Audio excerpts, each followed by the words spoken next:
You ready for that that next implant that the government's going to put in you? That everyone's so afraid of, that they've been talking about since the beginning of time. Yeah, exactly.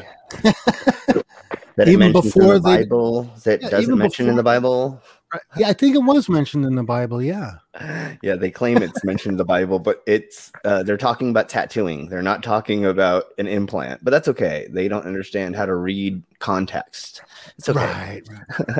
Right. Oh, you know, all these people afraid of being implanted.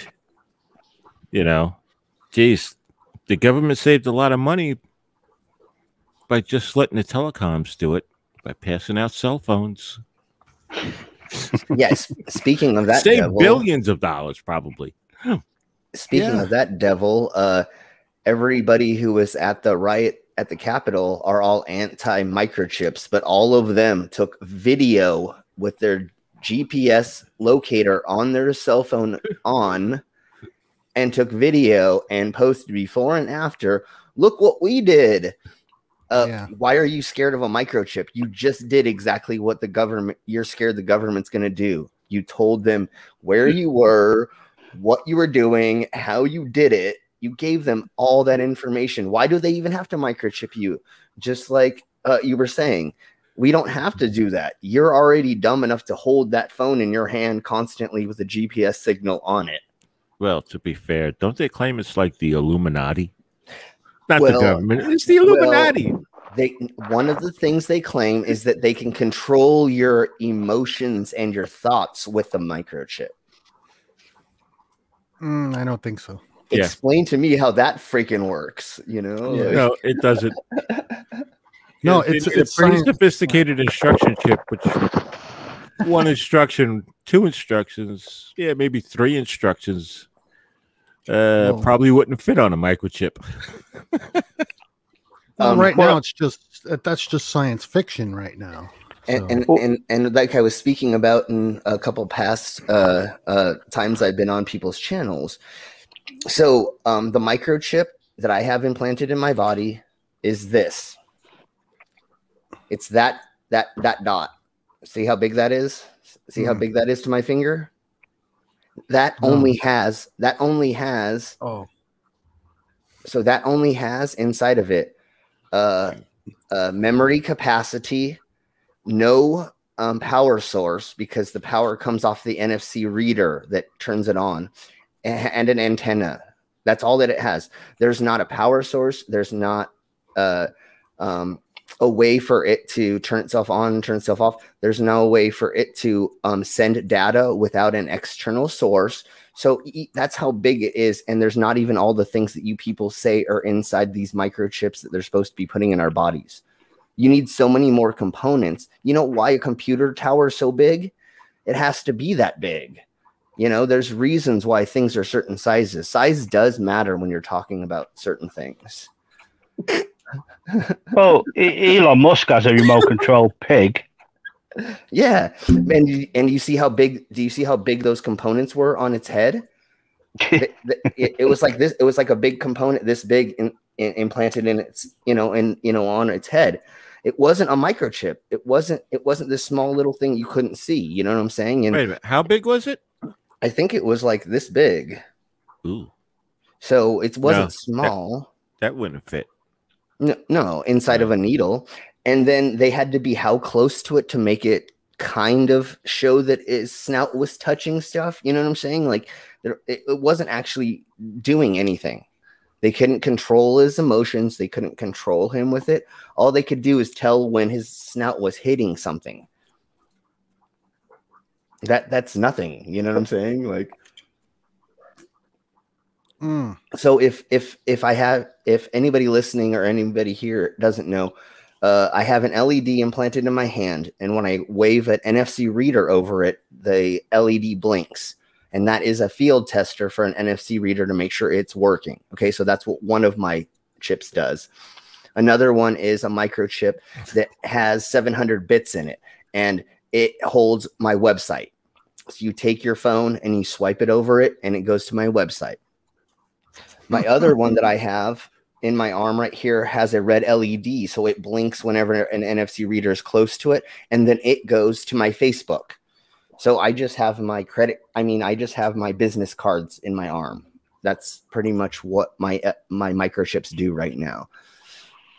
My bank account just started doing digital and wireless payments. So when I talk to a coder that I trust, because they're already triple encoded, encrypted in my arm, so nobody walking by can take the information. You have to have the right reader or the right responder to read it the right way.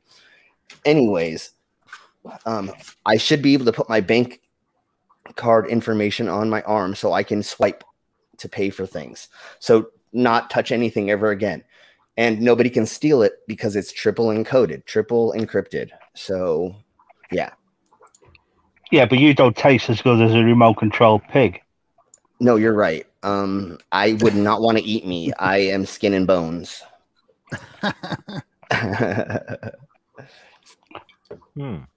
Well, that was really interesting, I must say. You must be fun twinkling under the covers. Yes, yeah. Besides all the piercings, yeah, definitely. And I have glow-in-the-dark silicone implants. So I have a glow-in-the-dark star in my hand, and I have a glow-in-the-dark power button in my wrist. So if I'm under UV light long enough, I glow in different places as well. Nice. So would you pee yourself if you were standing near a EMP charge? So I think the microchips electrical signals are very, very, very, very small. But I probably, if you put a radioactive thing next to me, I probably make that thing go off. I don't know. We'll see. When you're a time traveler, you know, you don't know what all radiation you've gone through, and you know the time machine that I used that the doctor let me use one time. I don't know how that works. You know, that's that small little phone booth you walk in, and then it's the huge room. So I don't even understand how that works. So when he let me borrow it that one time, yeah, that was fun. Do you get through airports? Yeah, I don't. So all of the piercings that I have, the metal is high quality steel, and because it's so small, it actually doesn't make any sensors go off because it's not picking up enough that metal. Like a gun has low grade steel and other types of steel in it, and there's enough of it to make the sensors go off. Every once in a while, the wands will go off on certain body parts, and I'm like, "You want to check?" And I'll go to unzip my pants, and they're like, "No, just go by. Just no, I don't need to see your junk." So if they do pull me to secondary, I just start getting naked because I'm a nudist. If you didn't know by now, or anybody so whenever they take me to the closed off area, I just start taking off clothes. I'm like, "What are we doing this?" And they go, no, just leave. I don't need to see you. And I found being a performer, because I travel the country doing sideshow, I found out the more that you mess with them, the less they want you to be there, because they're looking for the people who are scared. It's the person who's like, no, don't search me, that has the drugs. It's not the guy who goes, yeah, you want to search my butt? I'm ready. Here, where's the lube? That's the last person they want to search, you know. So lube. Kinky. The lube. Yeah, exactly. Kinky. I'm like, get out your glove, get out your lube is love, you know. Come if you on. love, then lube, you know. Come on, baby, come on. I'm ready for you. Oh, amiga.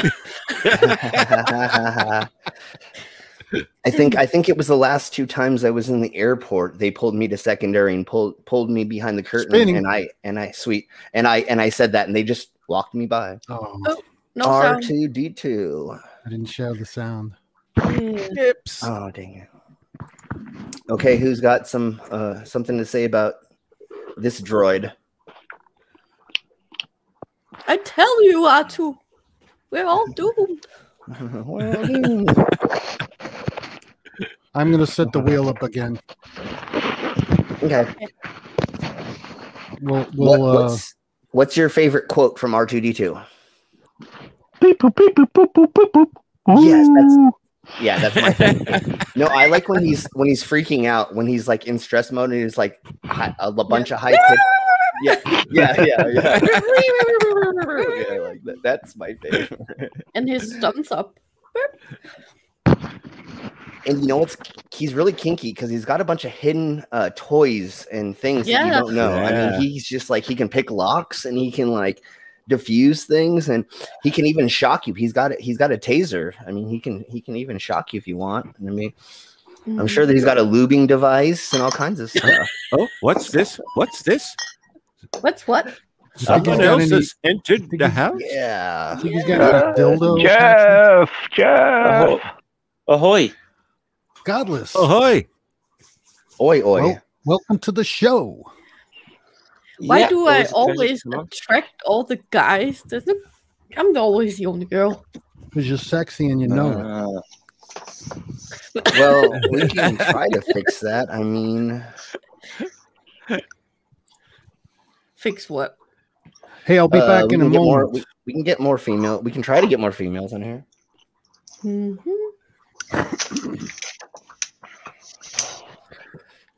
Okay, so more about R2D2. Does anybody else have any other? Come on. Not a lot, really. You know, Kenny Baker. That's about it. The problem is R2D2 doesn't speak, and he's a little like trash can kind of, I guess is the way to put it. So, I mean, there's nothing much about him besides he's like a cute little droid, I guess is, you know, I mean. And he flies. And he's got an attitude. He's got them rocket boosters come out of his feet. Yeah. Ooh, he flies. Yep. Oh, yeah. Yeah, he seems to be able to do quite a lot, does R2. But is that only in the recent movies, or is that in the old school movies? I think that's more of a recent thing, I think. Yeah. Okay, because I haven't watched the new movies really, because it took a while for the special effects to catch up. Anytime any movie or any series becomes popular, I just don't watch it because it becomes popular. I wait until I've actually heard enough about it, or I want to watch it. So I didn't watch any of the new movies really. Yeah. I watched almost all of them, but I wasn't really paying attention. I wasn't that interested in the storyline very much. I don't know why. I mean, the first one of the new movies was okay. I guess it was a bit of a retelling of the original Star Wars movie in a lot of ways. Was it Last Jedi is where everything really went off the rails, and then I suppose was it Rise of Skywalker. They did about as good of a job as they could have done with trying to recover it, but I think that episode 8 thing just really sent the whole thing off the rails, in my opinion. But I'm still up in the air about having Kylo Ren or whoever be in the person he was. I don't know. I just didn't see him as being that character, and I don't know. Well, I suppose he's sort of like the. I mean, there was a character obviously in the old expanded universe with all the books and that Jason Solo, which was effectively is Kylo Ren. Became Darth Kydus, which is kind of what it was based off of, really. Okay, yeah, okay, I get you.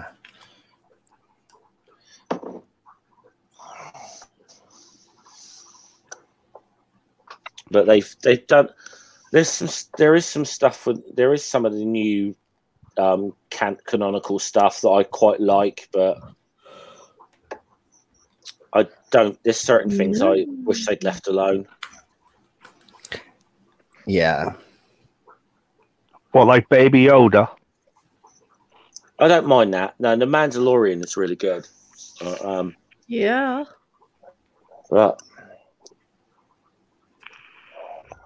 I've not seen it personally, but I've heard some pretty really bad good. reviews. Oh, it's really good. The Mandalorian is really good. Does it have any droids in it?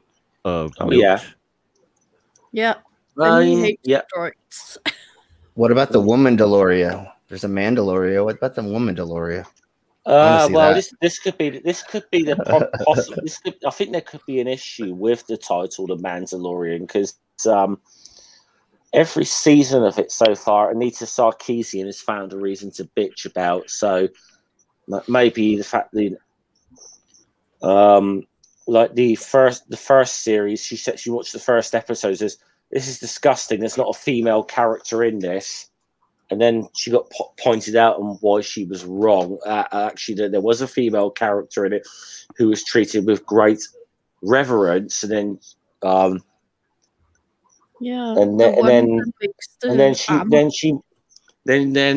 this season there's female Mandalorians.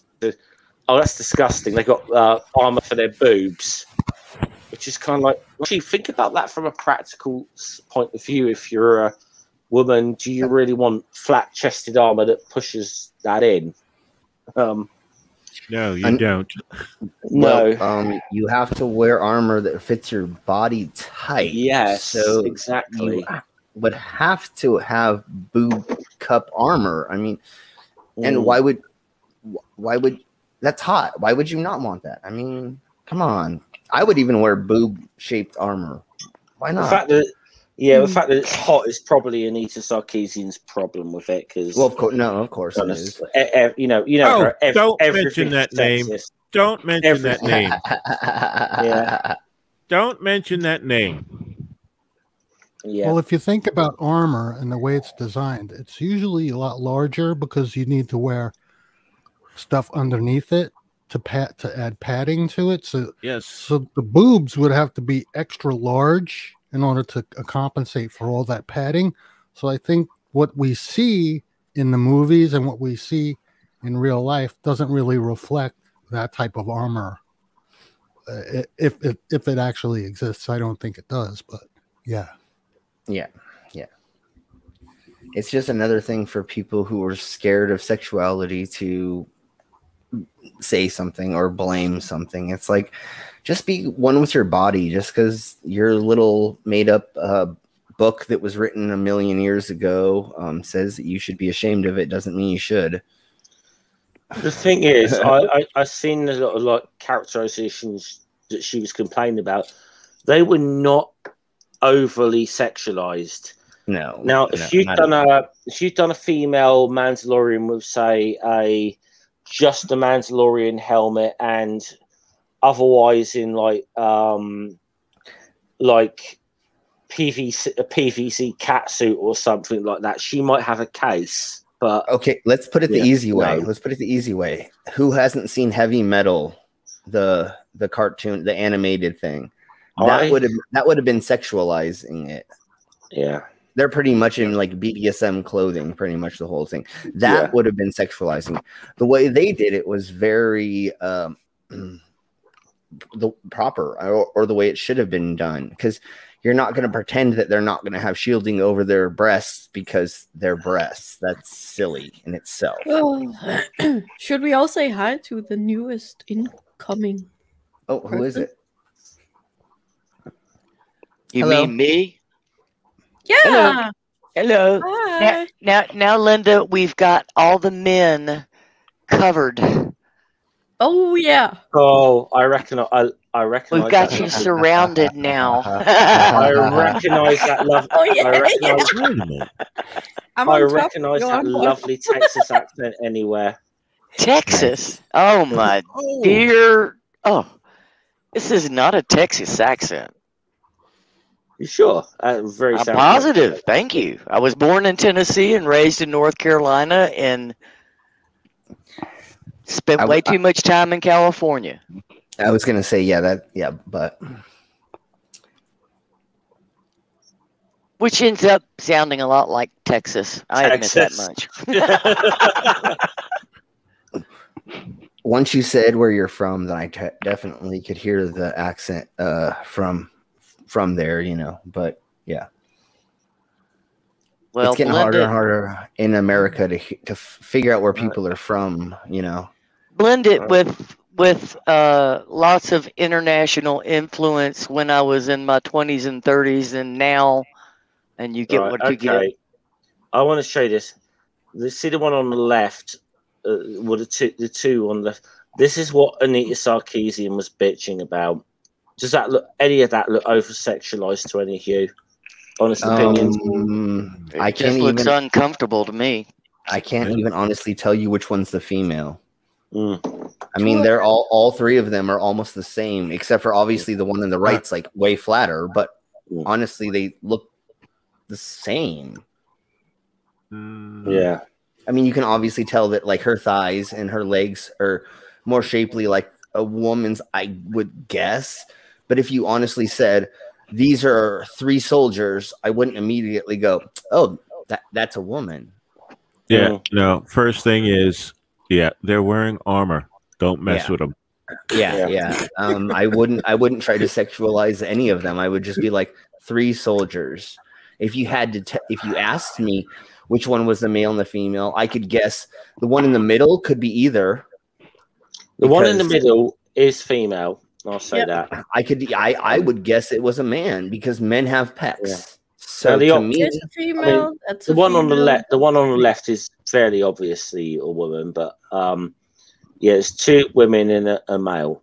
Like I said, if you were to ask me who the middle one was, I honestly would say probably male, just because I guess we're biased to thinking that military soldiers are men, or at least I guess I would. So if you were to ask me, I would get it wrong because it does not look. The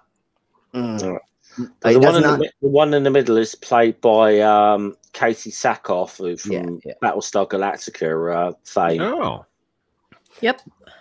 But again, they're not over sexualizing. They're not over sexualizing the tops at all, because I would rarely. That's not how I would judge their sexuality from their tops. I wasn't even aware that there were female characters like that. Yeah, exactly. So this is the first I've seen of it. So they're definitely not over sexualizing any of their outfits at all. Not at all. It's as I said, if like the male one had been wearing that armor and the other two have been wearing, I don't know, cat suits or something, or like bikinis or whatever. Yeah. Anita Sarkeesian might have a point, but if it was like Madonna's boob-shaped bra that she had in the 1980s, then I'd say, totally. I get what you're saying. The regular pointy one, But other than that, there was no sexualizing that. The one from the James Bond movie where they shoot. Yeah, they got the boobies shooters in it. Yeah, I mean, that's sexualizing the breast. So I'm looking at the wheel here. We seems like we got an awful lot of like robots and stuff here. So yeah, it's nips. Yeah, shall we?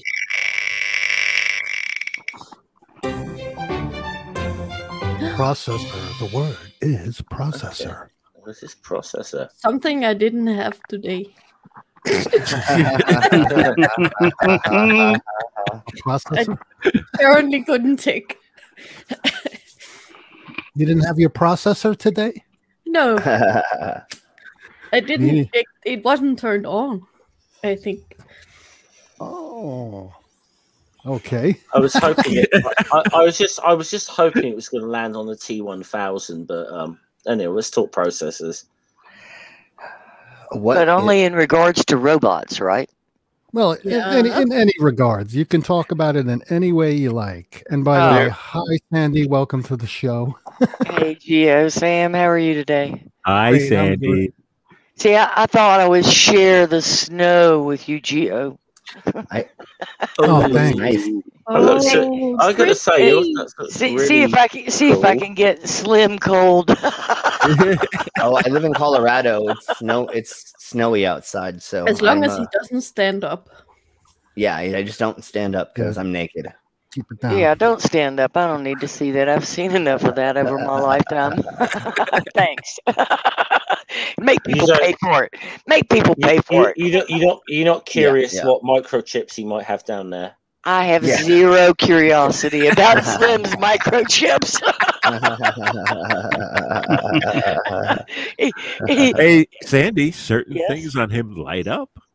I know they do. I've been listening. Yeah. Well, I think, Sandy, you were in the live chat when I had Slim on a couple of weeks ago, weren't you? So you're quite aware. I lurk in all sorts of live chats, don't I? Yeah. Bored old persons living in the mountains alone. I even listen when I'm not in the house and the stuff I'm working on doesn't act like a Faraday cage and block you out. All right, go ahead. I'm not talking processors because I predate you all and I would bore you to death. Mike Rat said, "Would the real Slim please stand up?" Wait, no. Nope. And this is the armor she was talking about. Ouch. Yeah, exactly. That's kinky, or that's sexualizing. You can argue body that's armor. sexualizing, like that's actually saying that there's something wrong with maybe young teenagers or early teenagers seeing that in anybody below. It looks like she's got a pack. Yeah. The thing is they're covered enough. Honestly, they're covered enough for anybody who wants to talk to their children at the right age about sexuality. I mean, there's nothing wrong with that. Yeah. Well, I've mentioned a few times on. I saw where that pointer went. I've mentioned a few times on streams recently that I was a teenage boy in the 1990s. Okay, so and I was just reminded recently because Lucy Lawless got into a Twitter fight with Kevin Sorbo. I just remembered why I had a teenage crush on Xena Warrior Princess after seeing that, but you know. Well, because of Kevin Sorbo. That was nobody's fault that they sexualized that character. I mean, nothing negative came about it because you saw that as a teen. You know what I'm saying? So why freak out about sexualization? I just want to be on topic here. I'd like to think that I gained. Some people may disagree, but I like to think that I've gained a certain amount of respect for women in that time. So, are you saying that your processor is working, Amiga? It better be. Well, my knowledge of a processor is pressing a button, wiggling a mouse. If the icon moves, it's working, and that's about as far as I can go with processors. This is the Ox. That architecture is now obsolete. What did Ox say? What did Ox say? He's going on about an AMD Ryzen 9 5900X. You know, it's got 12 threads, base clock of 3.7 gigahertz, but it's obsolete. That architecture is obsolete. But you got Threadripper with 64 cores. 64 cores. Yeah, the architecture is obsolete. Yeah. Intel, AMD and Intel, they're going to be playing catch up, and they're going to come out with their versions of Apple Silicon. Yeah, so they're going to get rid of the external memory. It's going to be on the chip, built in, so that the GPU and the CPU and the ALU can all access it all at the same time, which makes it far superior and blazingly fast at like 1/10 of the power. Who the hell has got all the money to buy one of those? They're cheap. The technology came from cell phones. Yeah. From a cell phone. The cell phone processors are now as powerful as desktops. Can I actually tell you the best processor that I've ever had? It's the KitchenAid food processor. Kenwood's pretty good as well. Hooray, hooray. Yeah, the chef. That's the other thing about these people talking about being implanted with microchips. They think that processors are that small that a small computer can fit inside of you, and it can't. And that's one of the things they misconstrue. And yes, Micro, I'm constantly doing that. That's why I get distracted so often, is imagining you naked. So Hi, Dave. Ooh la la. Dave. Dave. Got a spot open. like I was showing people earlier. Wait, what? What did you say? There's a slot open. Oh, a slot. I said Like spot. Oh, I like slot. I heard. Okay. I heard butt, and it was like, what? Spot or slot? We have a butt that's open. right. I hope so. I was like, what? Wait. We may have a lucky sighting soon also. Lucky, yes. He may come into the camera. I see him. Don't be surprised. Again, this blinking LED only has a responder, an antenna, and an LED, and it has to be that big. So if there was any more components inside of it, it would have to be larger than that. So there's no way to put a microchip that can receive, store data, send information with an antenna and a receiver and responder and blah, blah, blah. So they can't hide them. What, Slim? You don't know what the government has, man. Yeah, exactly. Yeah. But he knows that the government can't go past the laws of physics. Yeah, so size matters. We had this conversation on my channel a couple of weeks ago. We already did. Yeah, well, there's no power source. That's the thing. Oh, it's Joan. And then there's I no haven't control. seen Joan in a long time. She was Hi, also, Joan. She was also in Dave's chat. Oh, and I can actually show this because I charged it. So I have a temperature microchip in my arm. Let's get it in there. And when I go like this, it tells me that I have a, it's 3 degrees off because of the sensor being in a glass bead. So I just have to do it. So it says that I'm 95.0 Fahrenheit right now, but it's 3 off. So it would be 6, 7, 8. So I would be the normal temperature right now. So I have a microchip that has a sensor, temperature sensor in it, and I can use that to tell if I have a fever or not. Normal temp is what, 92.8 or something like that? 98. 98.6. Yeah, 98.6. Oh, yeah, Fahrenheit is normal.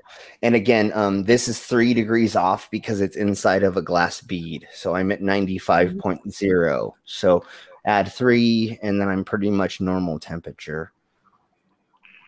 normal temperature. You're normal. Well, when you're a cyborg, you hopefully run lower temperature, because when you're higher temperature, I feel offended by that. You start burning stuff. You know? Wait, what? There's no normal anything. No. I'm not normal. Neither am I. Remember, ladies and gentlemen, you always have to watch out for your heating. What do they call it? Heating waste. That's a very big problem with computer components and other electronic components, is heating waste. And that's why you have a big fan on the back of your computer.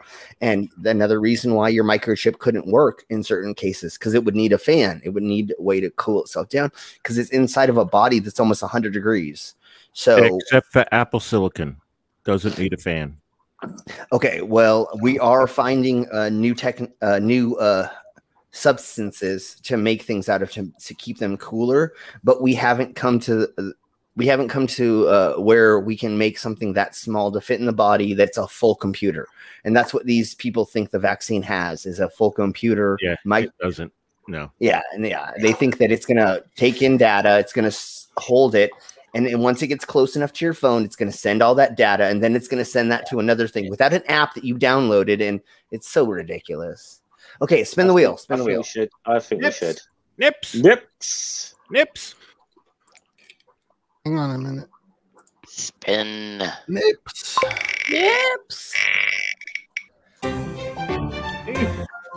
Automaton. What the? Oh.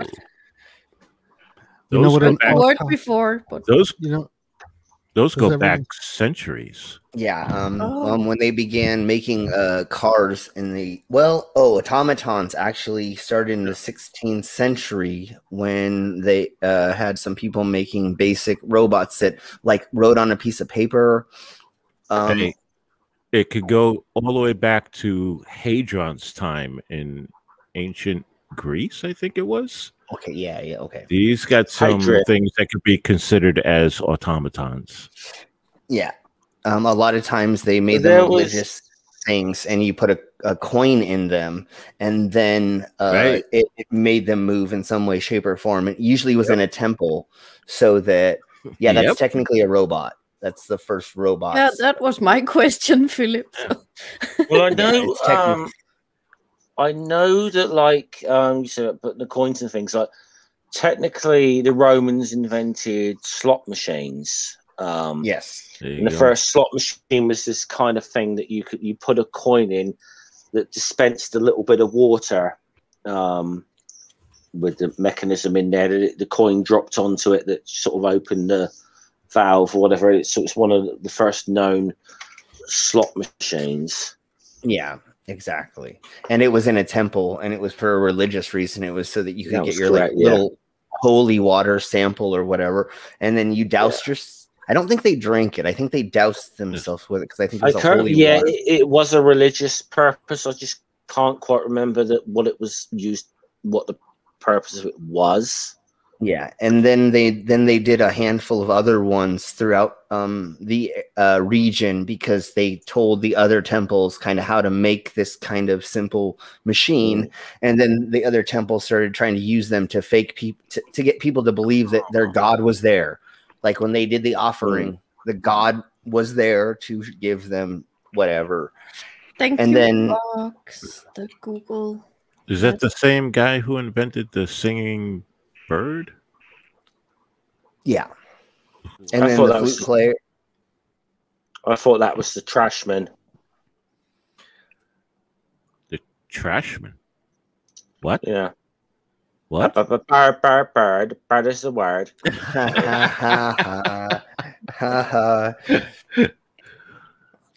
Well, do you? Yeah, totally. Can someone read what Ox just wrote? I don't want to read it because I don't have my glasses. It says the world's first successfully built biomechanical automaton is considered to be the flute player, which could play 12 songs created by the French engineer Jacques de whatever in 1737. That's not his name. Okay, but I'm not gonna. But Godless is correct. There were basic machines that when you did something to them, levers and pulleys changed so that something happened. And technically, that's what an automaton is. But I'm not going to get into semantics because it doesn't fucking matter. But yeah, they've been building.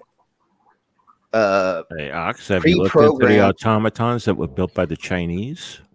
Yeah, and there are ones from them. The problem is they don't let us go there to research. Or I mean, nowadays I think that we kind of can, or they've let on the restrictions of travel and people doing research over there. I know there's places where they still won't let scientists, or they won't let people dig it up, which makes sense to some extent because they're sacred lands.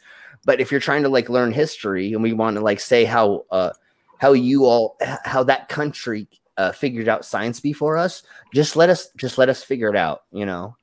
Well, I mean, there's arguments going back to, let's say, the 8th century in the Middle East in Baghdad with wind. I suppose they had statues which kind of, I suppose, you got it. To a certain degree, you could say primitive forms of weather vanes are actually quite complex in a lot ways as well.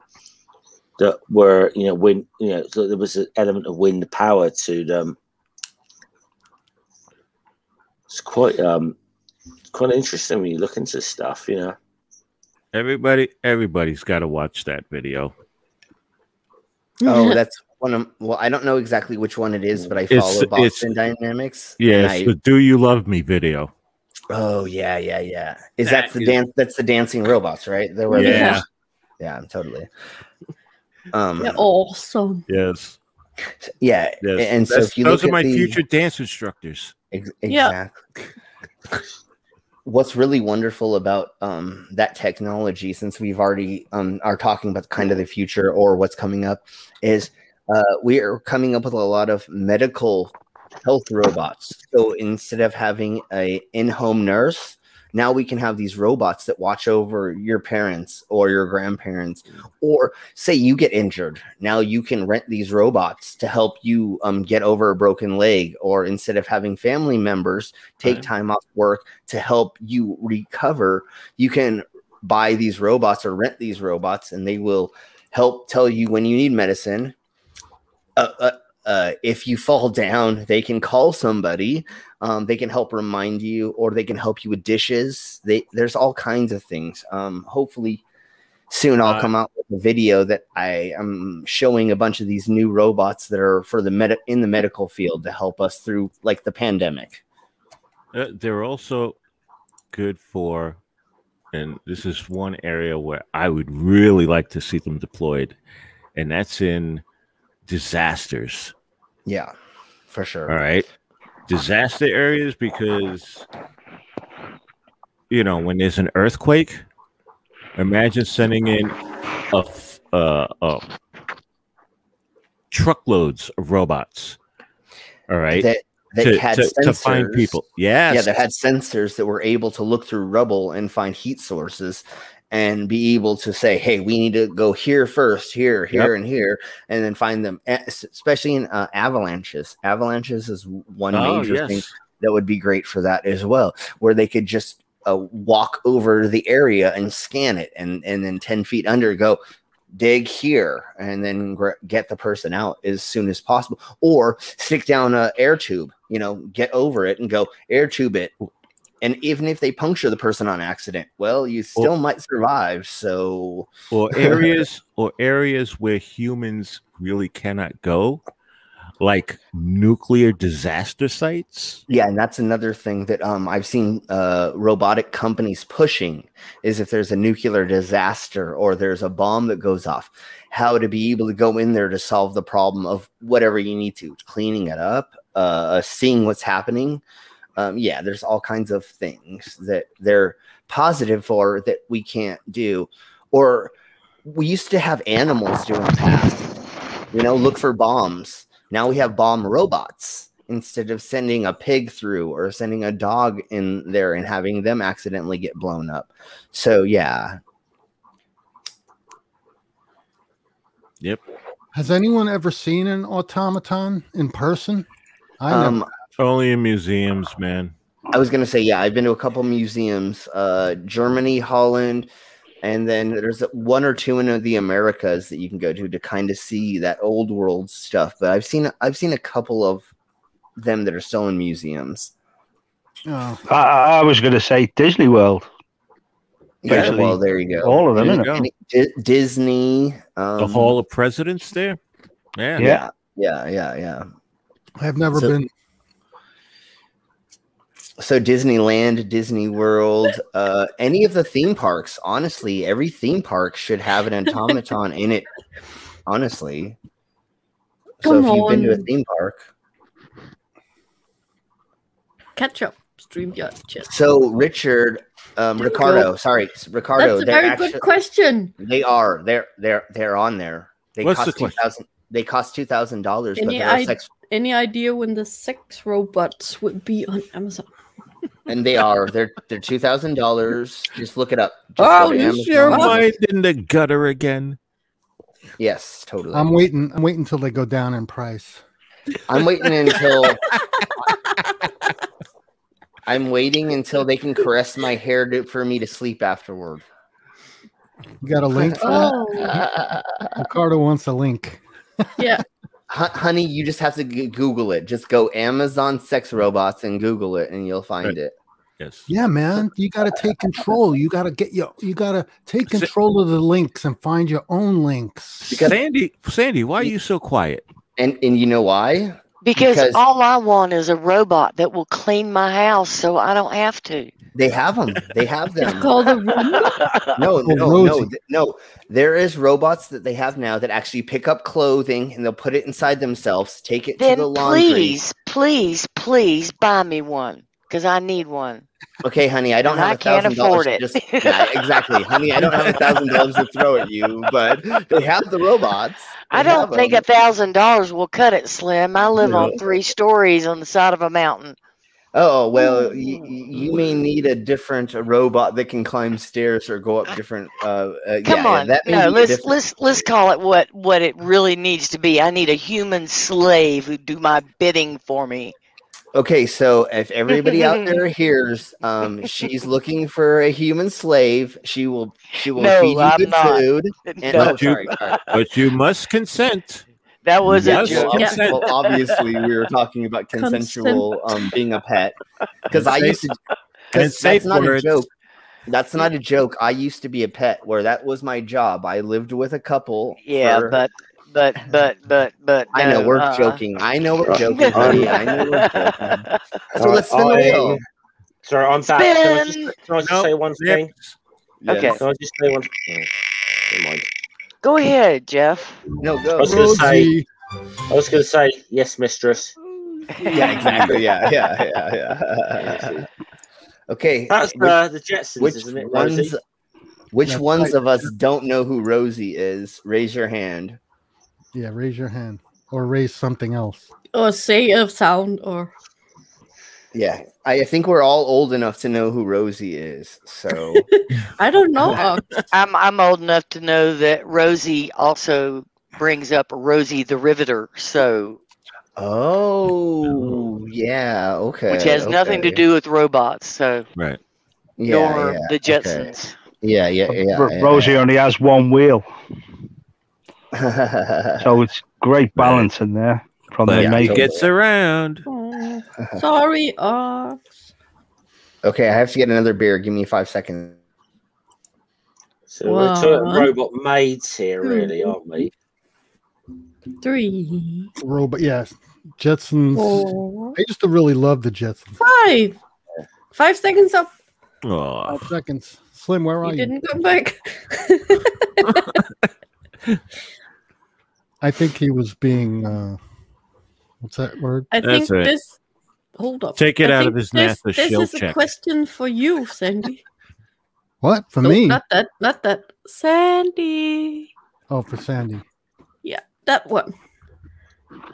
I was just trying to type an answer to that, and I think the Ox no answered it. No. I mean, to each his own. Okay, to each his own. As long as it's between consenting adults, I don't care what you do. Exactly. Are you talking about me wearing that maid outfit again? No, this is not associated with anything you said. It's associated with what Ox just Linda, take over. Don't involve a barbed wire thong. I'm up for most things. What am I covering? All I ever really wanted was somebody who would actually like to inherit the place after I'm gone, but I'm afraid to offer it that way because they might kill me to get it.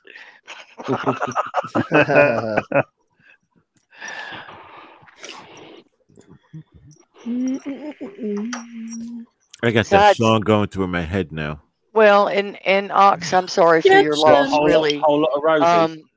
But the fact of the matter is Lucky takes up the other part of the queen size bed I don't use, so you'd have to, stay in the other bed anyway. So there you go. Well, if you're a robot, don't you just sleep in the closet anyways? So I thought we established that there was no house cleaning robot that could do 3 stories. So we're talking about the human now. technically, I just sleep in the closet anyway. So technically, I'm easy. Technically, if Futurama is taught us anyone, Fry is the one who sleeps in the closet. Yeah. Yeah, exactly. Yeah. Slim, you could sleep in my closets, but they are not heated, and you'd probably get really cold to be nude. Oh, okay. Well, I'll put on panties. Hey, what's a robot? What's a robot? Whoa, I can't even say it. What's a robot's favorite genre of music? I know, but go for it, Sam. Go on, then. Anyone know? Any guesses out there? Go on. Heavy metal. Yeah. You know, I thought that'd be the answer. Yeah, I was very disappointed when it was. Oh, Micro, I've never been in the closet since I was a teenager. I've been out. I thought you slept in a coffin. Well, at least we got another of it before the dad jokes.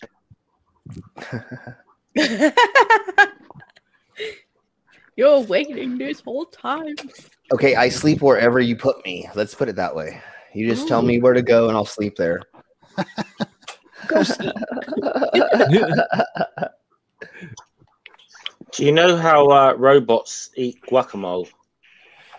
Oh, how? Oh. With computer chips. No. They're crunchy. Oh, here we go with the dad jokes now. Spin. Nip. Yes. Nip. That's idea. Instructions. Never read them. When they print them in English, I might read them. Read the fucking manual. Yeah, talk about yourself. But now I'm old now and I don't understand a lot of things. I get the kids to do it. I like instructions either. Hey, why did the robot marry his fiance? I have no idea. He couldn't resist her. What's finding those on a website? What did the police officer say to the low-powered robot? I'm going to charge you with battery. Oh, But I'm going to throw up. That's good.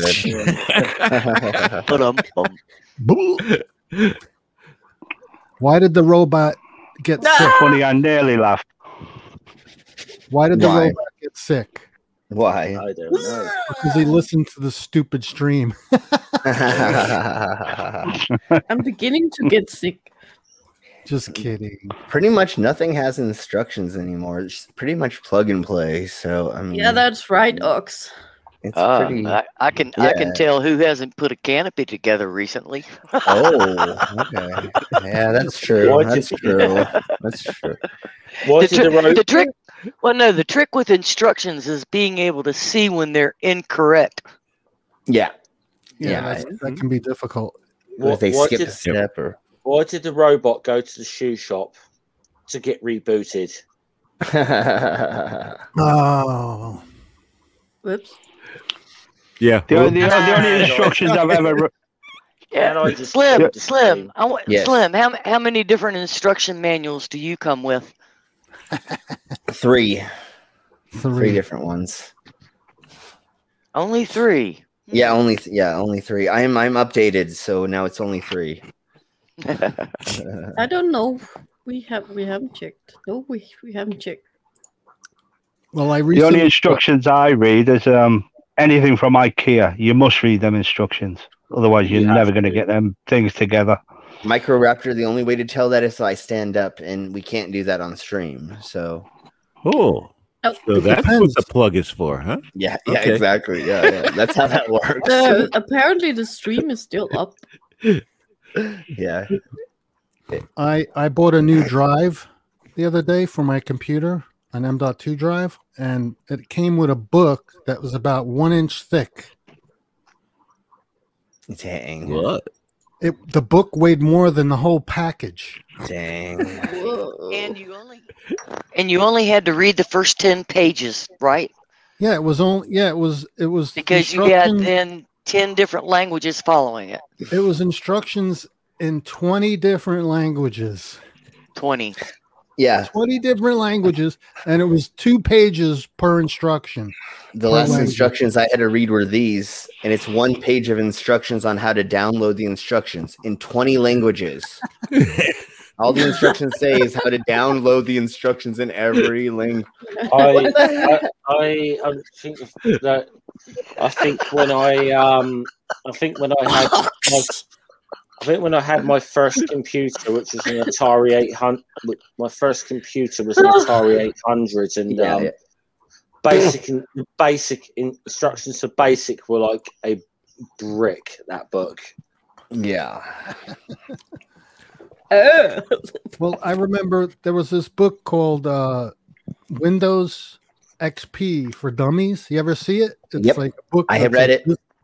I combed through that whole book and read the whole thing, and I was an expert on Windows XP, and then they just canned it. Yeah. Yeah.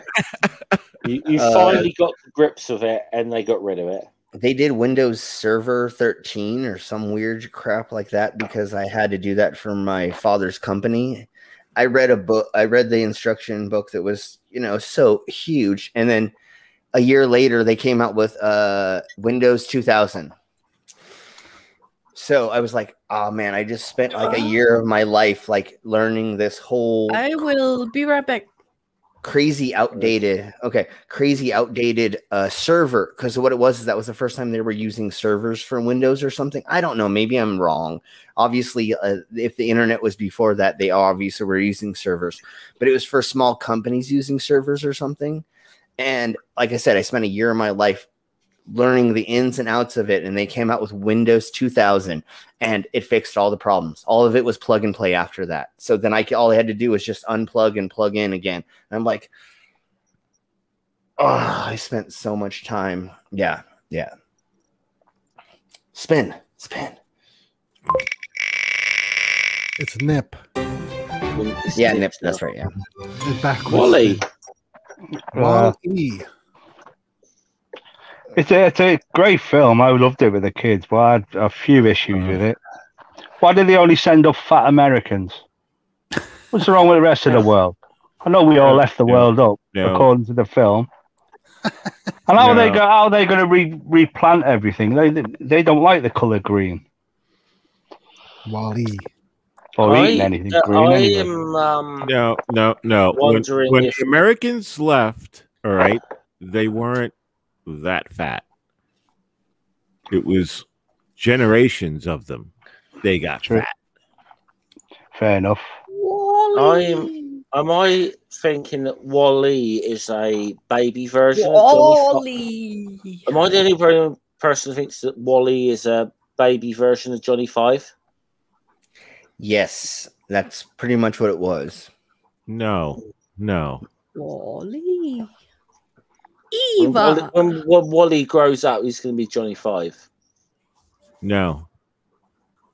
Wally was programmed the way he was to do the job of collecting trash.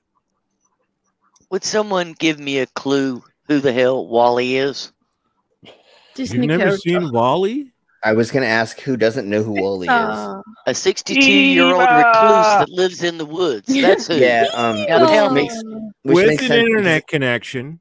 Wally. Which makes sense because it's a child's film. So I am not going to Google Wally and start getting Disney feeds on my. No, don't worry about it. It's a child's film about a robot who is in the future, and society has become fat, or at least in the Americas. And I understand why they didn't say this about the rest of the world because no. Wally was about. All right.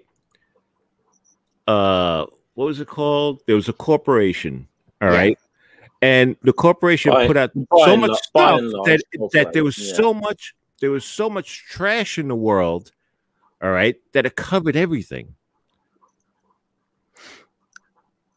Okay. All right. There was no room. All right. They destroyed the ecosystem of the planet. Right.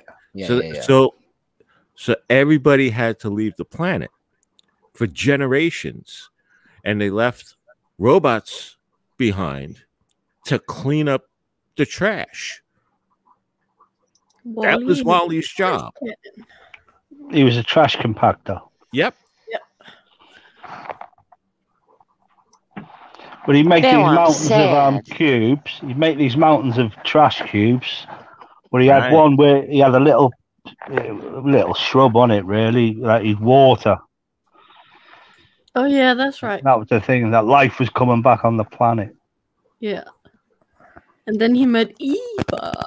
Because Eva was the scout that was going back, right, to find out if there was new life on the planet. Yeah. So it was the whole planet. Okay. So again, I see the advantage of not having children and grandchildren. Thank you for the education.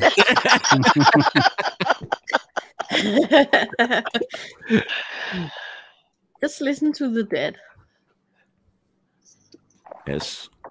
I had to go to the bathroom. That movie was actually really good. It's a movie. Movie. It's a movie. It's not a series. Is that correct? Yeah, it's a movie. Yeah. All right. Well, I might Google it and see if it's affordable. It's not that but bad. It sounds depressing. But it's not. Okay. I take your word at it. It's a good What movie? What movie? Wally. Okay. They were educating me, Gio. It's a robot love story. Pretty much. But there's only Okay, now I know what to look for. Thank you. Right. Tony Regime points out that Johnny Five was a military robot. Yeah, he was. He was. That got his wires crossed. Yeah. He got shocked, and then that made him prototype number 5. 5 alive. Yeah, he was the 5th version. And yeah. Did he actually think he was a human? Shuffling. Every day I'm shuffling. Oh yeah, that's right. No, that one. Nips, anyone? It's also Nips. kind of cute. Nips. Batteries not included. Rock'em Sock'em. Oh, I had this as a kid. I remember that game. I had it, and I took the robots off the little platform, and so we held them in our hands and fought with them that way. I destroyed the game. I destroyed it. So you took them off the platform, put them in your hands, and punched each other out. Yeah, that was you saying. Well, I never played Rock'em Sock'em. I might hazard a guess, and Dog's the only one who's going to get this reference. It may have been a better boxing match than the one I reviewed earlier today. I was going to mention that. Only going to be the person who's going to get that reference. Care to elaborate? It was actually a bit like that. I did a thing from patrons today, and I know Dog watched it. He left some very kind words. Where I did a review of the. Well, it was a review of the but more about the history of the boxing match between Jack Johnson and Jim Jeffries. So it had nothing to do with the boxer, Jeff. It was more. It was, to be honest, it was more to do with racism in America at the time. To be honest, but it was brilliant. It was brilliant. I advise, if he's going to put more like that, is to Jeff is a must. I'm almost half tempted to make that stream public now. Yeah. Okay.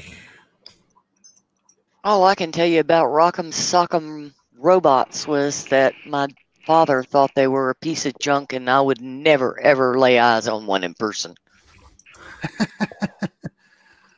They were fun. It was just a toy. Yeah, but you had to know my father. He was born in the Depression times, and he did not spend money on toys that would be broken within 5 minutes of them being assembled. Right. His idea of a toy.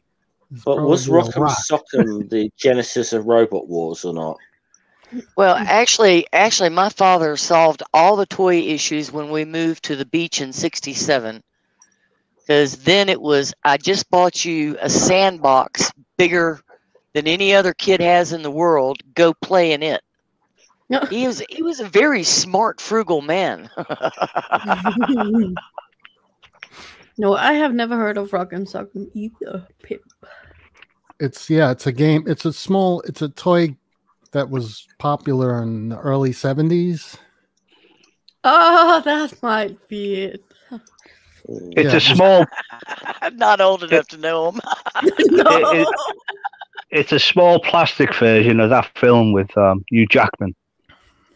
Yeah, can't remember what that was called. Yeah. You punch Steel? And you hit the head, and the head pops up. Was it something steel? Something real steel. That was real steel. Yeah. That was like Robot Wars on acid. That one. Yeah, this is how conservative my father was. We had 2 bicycles. They were heavy-duty 3-speed Swins, and that was it. And we had 5 children in the family. And those bicycles lasted longer than the house he lived in lasted. They don't make them like they used to. No. Because the bikes we had as children when I was a child are still around. I saw that. Yeah. Those bikes are still being used by someone else. Well, you said. You know what? You said. The first bicycles I've had were like Raleigh BMXs. So. But you're on this panel, so I gotta put something up there. Jeff, did you ever have a chopper? I never had a Raleigh chopper. No.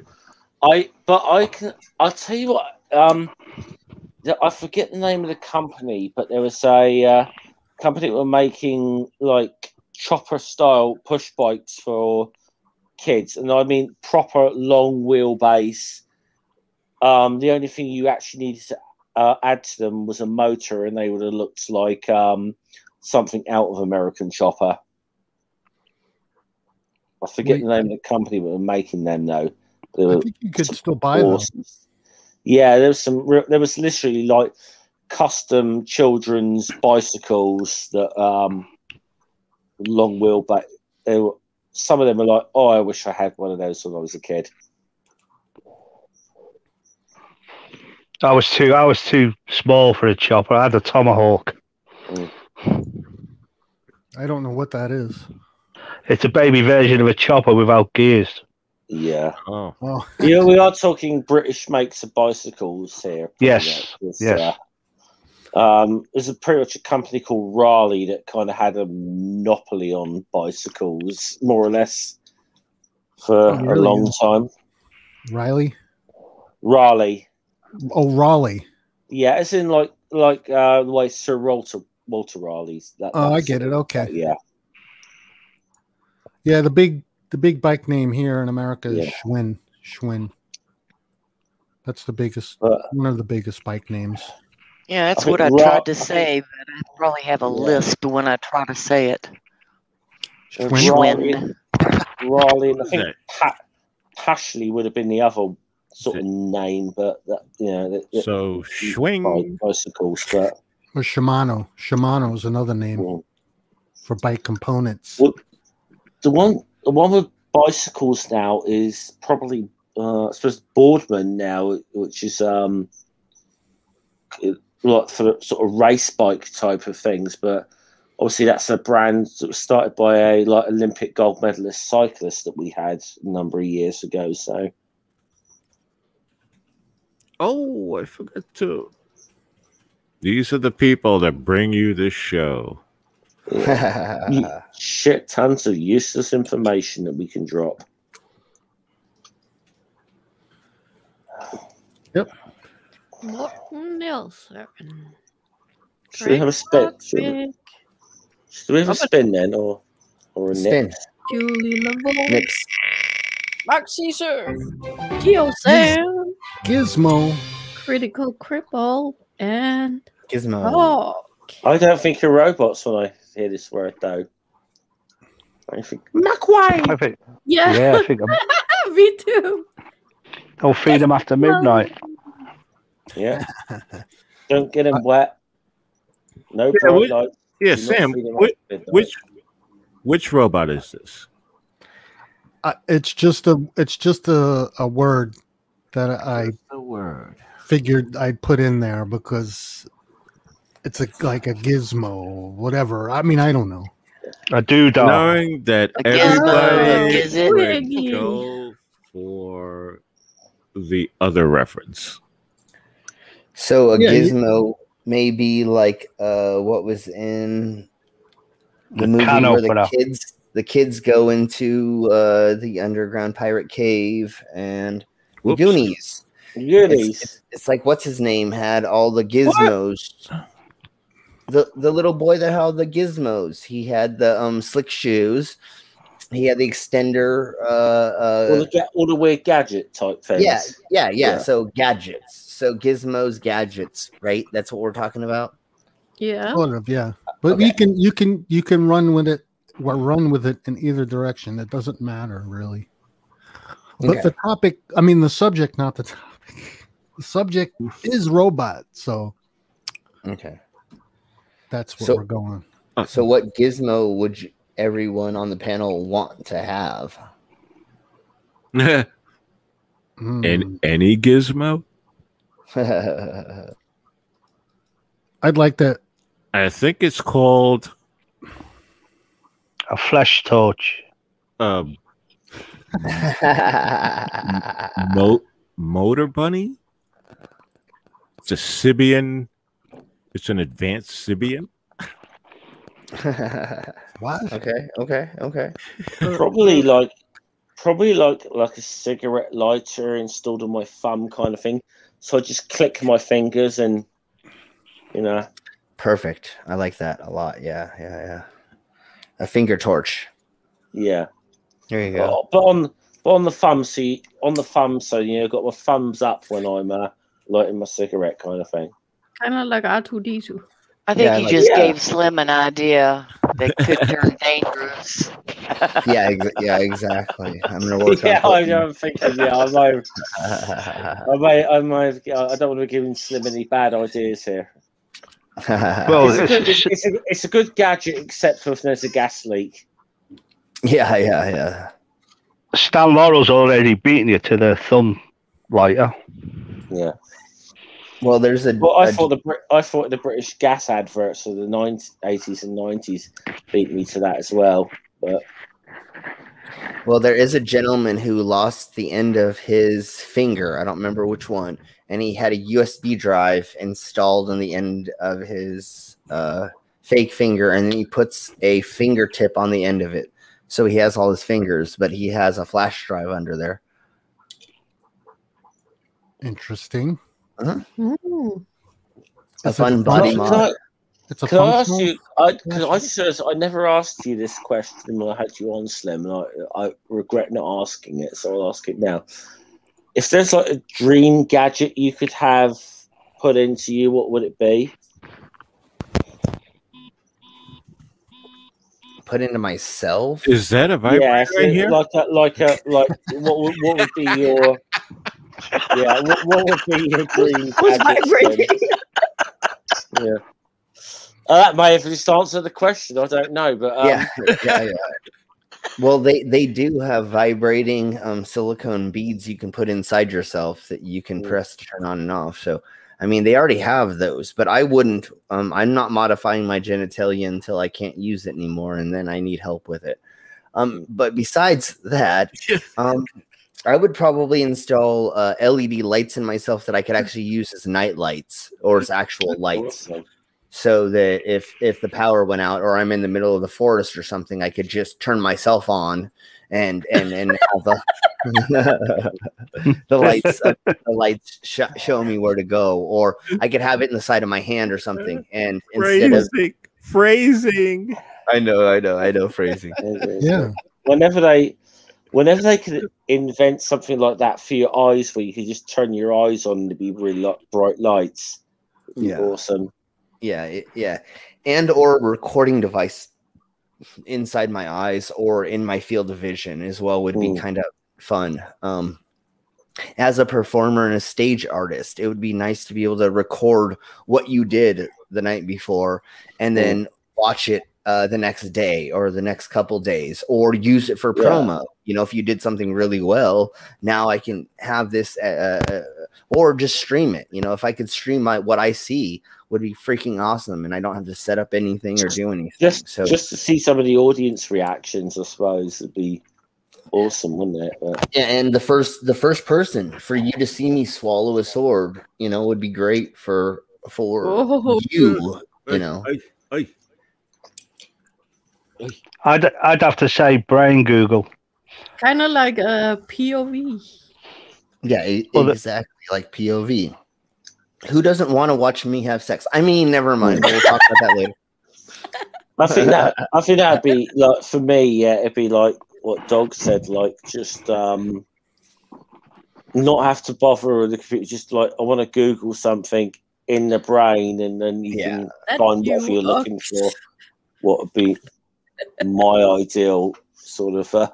Yeah, when you have like the augmented eye, and you just go, Google or think this. And then all of a sudden it tells you the information about that product or instructions, like we were saying earlier, you know, instead of having to look at like bad instructions. Now I can watch a 5-second YouTube video or a video of the instructions from the company, and it will show me virtually while I'm doing it. You know, it's like, put this here, put that there, then turn this, and you're like doing it while they're doing it. You know, that would be wonderful to be able to see that in your head. I'd make the joke that I could. I actually do have brain Google, where I can instantly recall, search up anything in the world or whatever. The problem why I sound so stupid so often is I've got bad Wi-Fi here.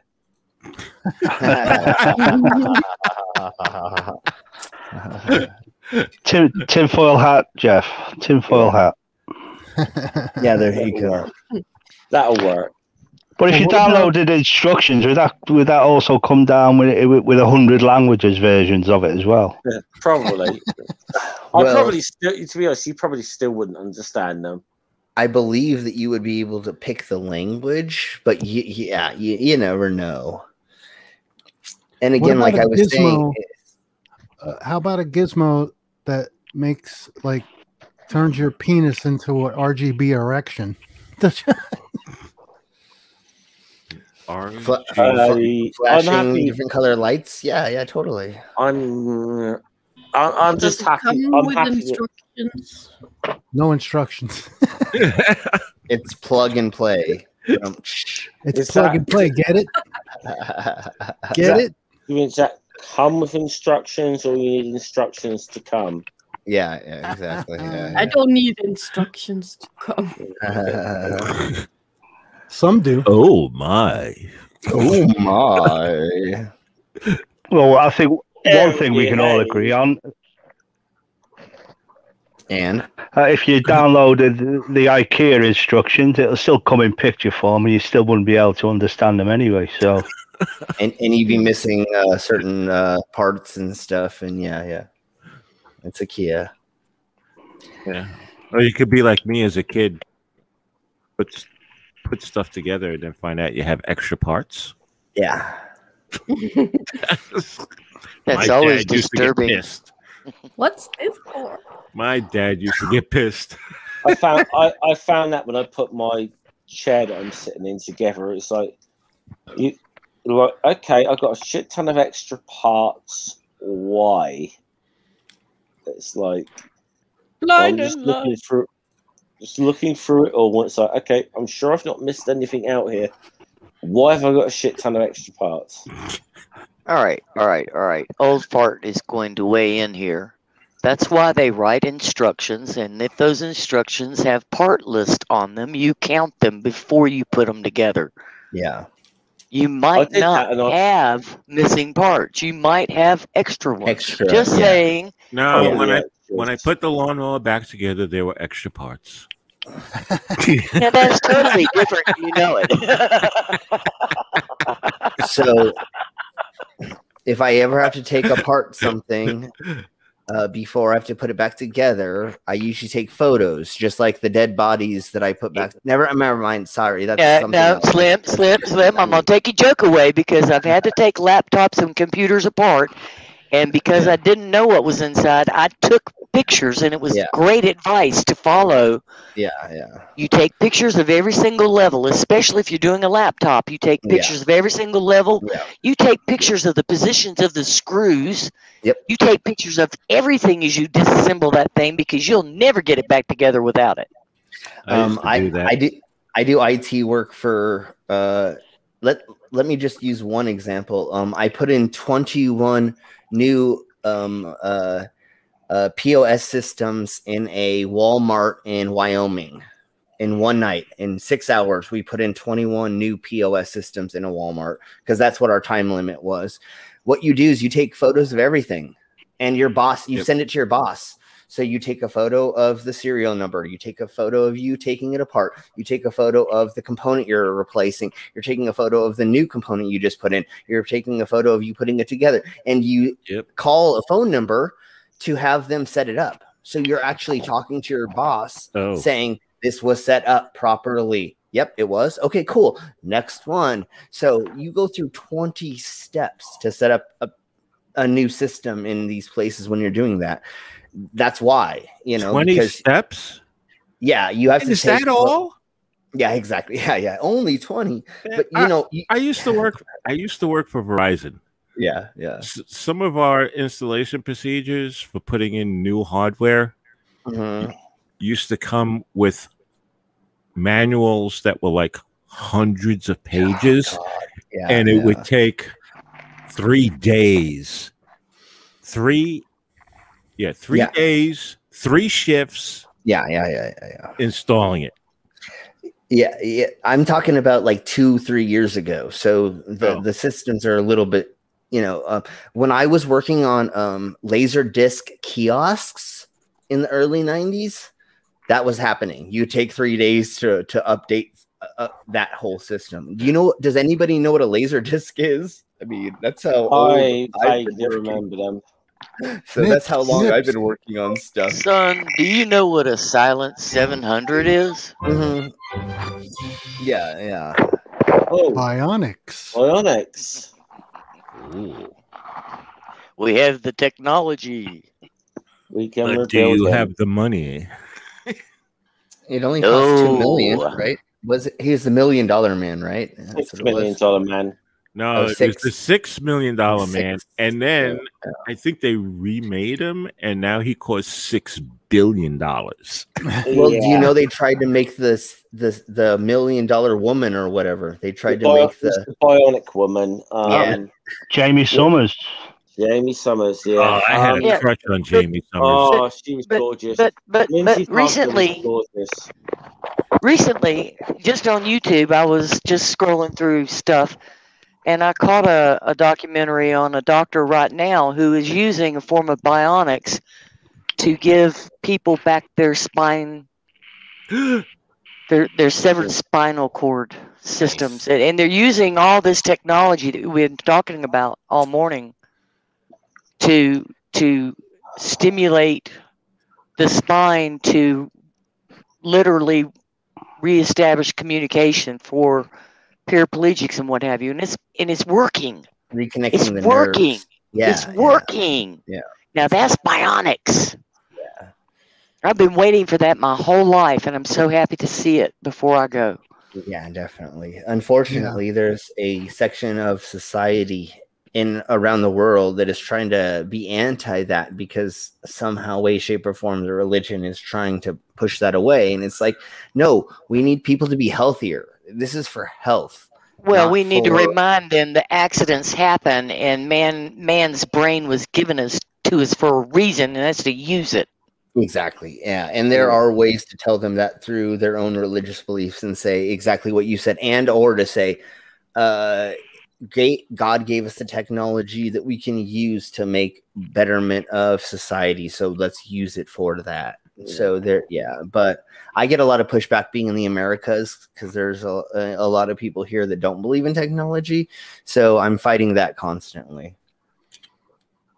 Well, I don't understand this thing. I don't believe in technology. And then they get on the cell phone and they order a pizza. Well, they do everything on the cell phone nowadays, and then they say they don't want a microchip. If they say they don't believe in technology, then they're lying.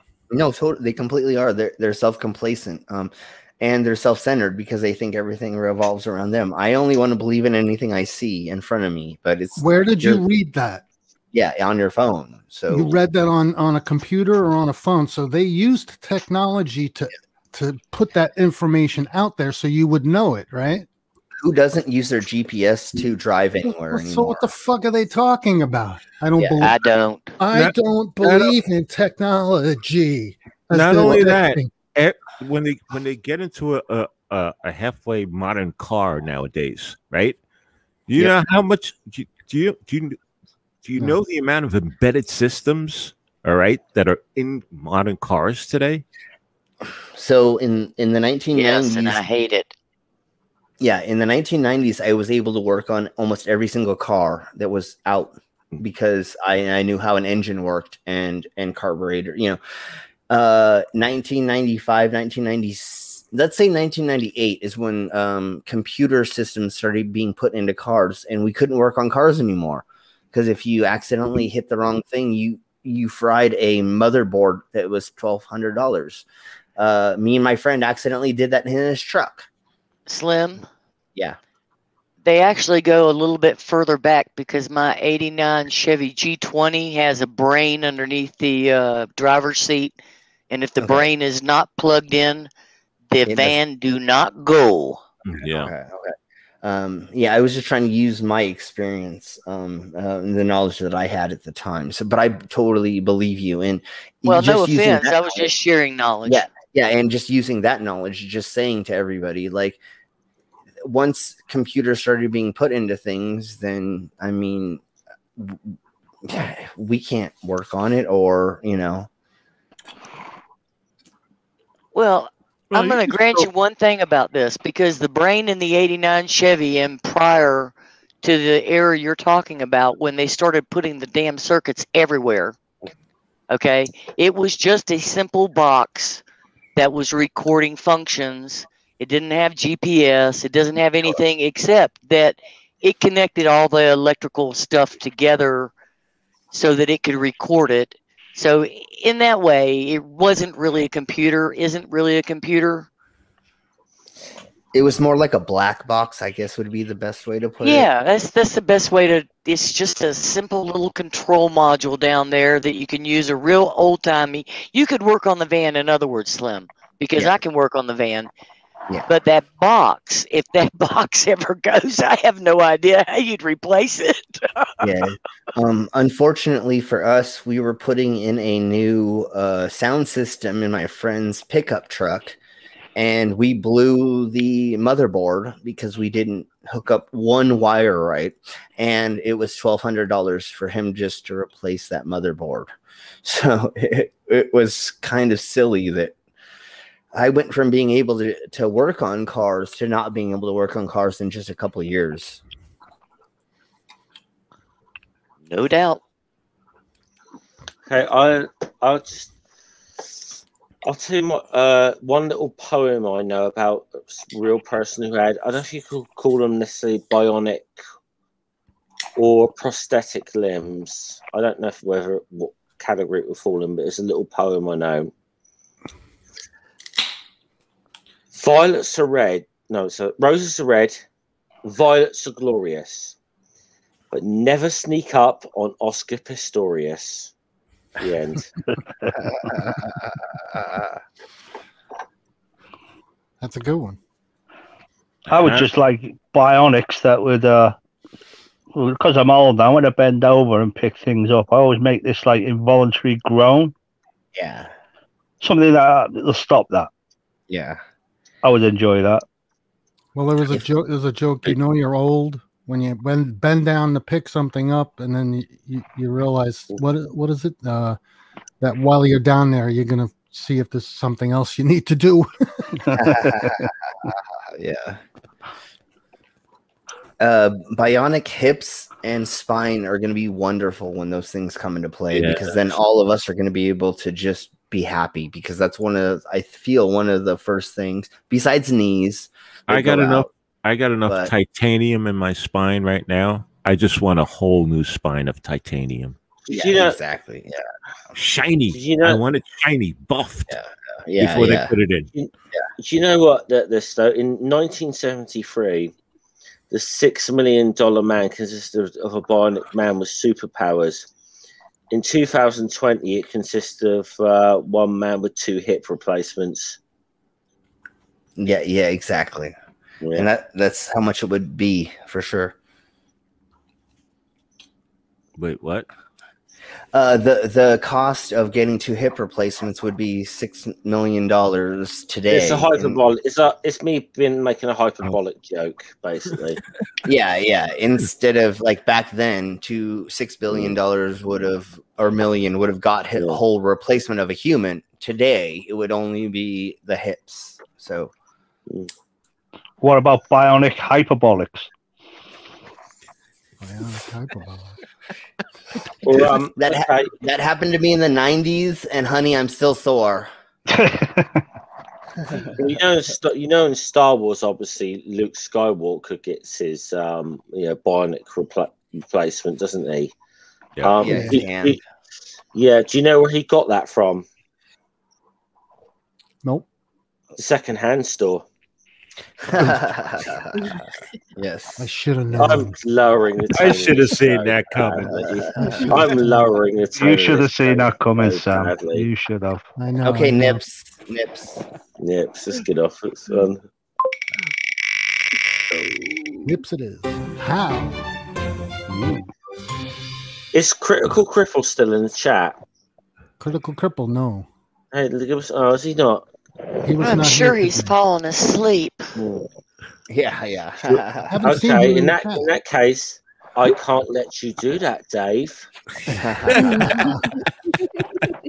I was waiting for somebody to say the quote. Does anyone was Hal the War Games computer? Huh? Was Hal the War Games computer? What's a war? Hal was from what's a war? Ship. Someone Space Odyssey. It was yeah. It was the AI that was ship.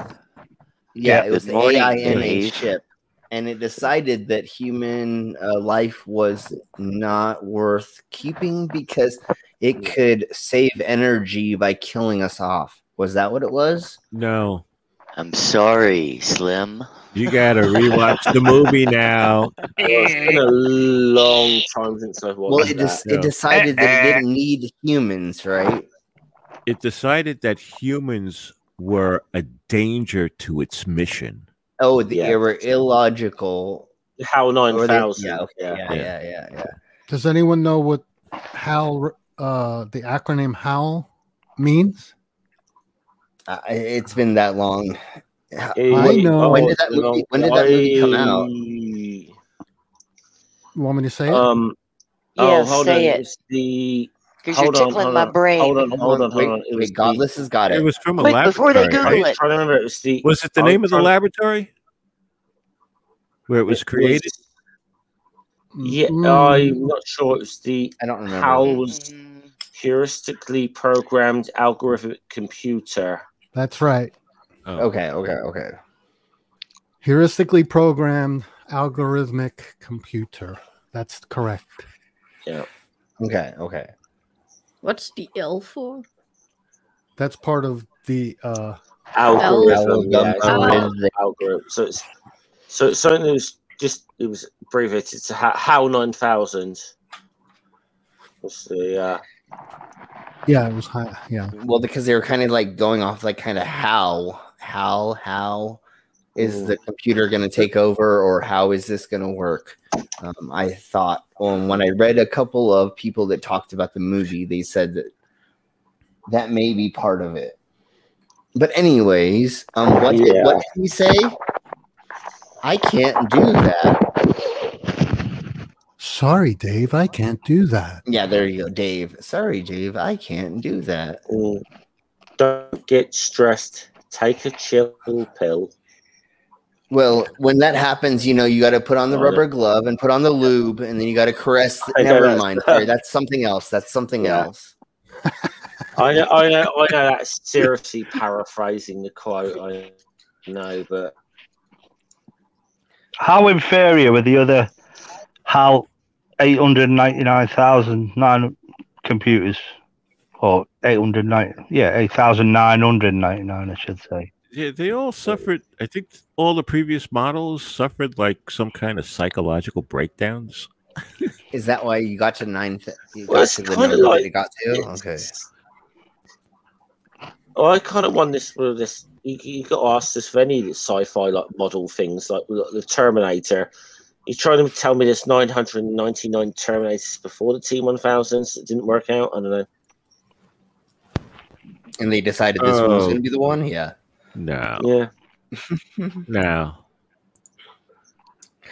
It's like Windows with their they go to 2000 and then they jump to 10 or 8. Windows 7. 7 doesn't come before. 7 comes before Windows 2000, right? Yeah, it does. But which doesn't make me. Can I mention Vista, or is that a swear word? Oh God! Screw Vista. Screw Vista. Yeah, screw Vista. Back off on the Vista. I had to fix so many Vista OSs. Dude. We don't let. Oh God. Please, YouTube, don't strike this video because I mentioned Vista. Yeah, exactly. Yeah. This is demonetized now. No. Yes. Otherwise, the spirit of Bill Gates will come and strike our stream down. The funny thing about HAL is you program safety nets, and they didn't have safety nets programmed. And nowadays we understand safety nets, so that won't happen. So spin.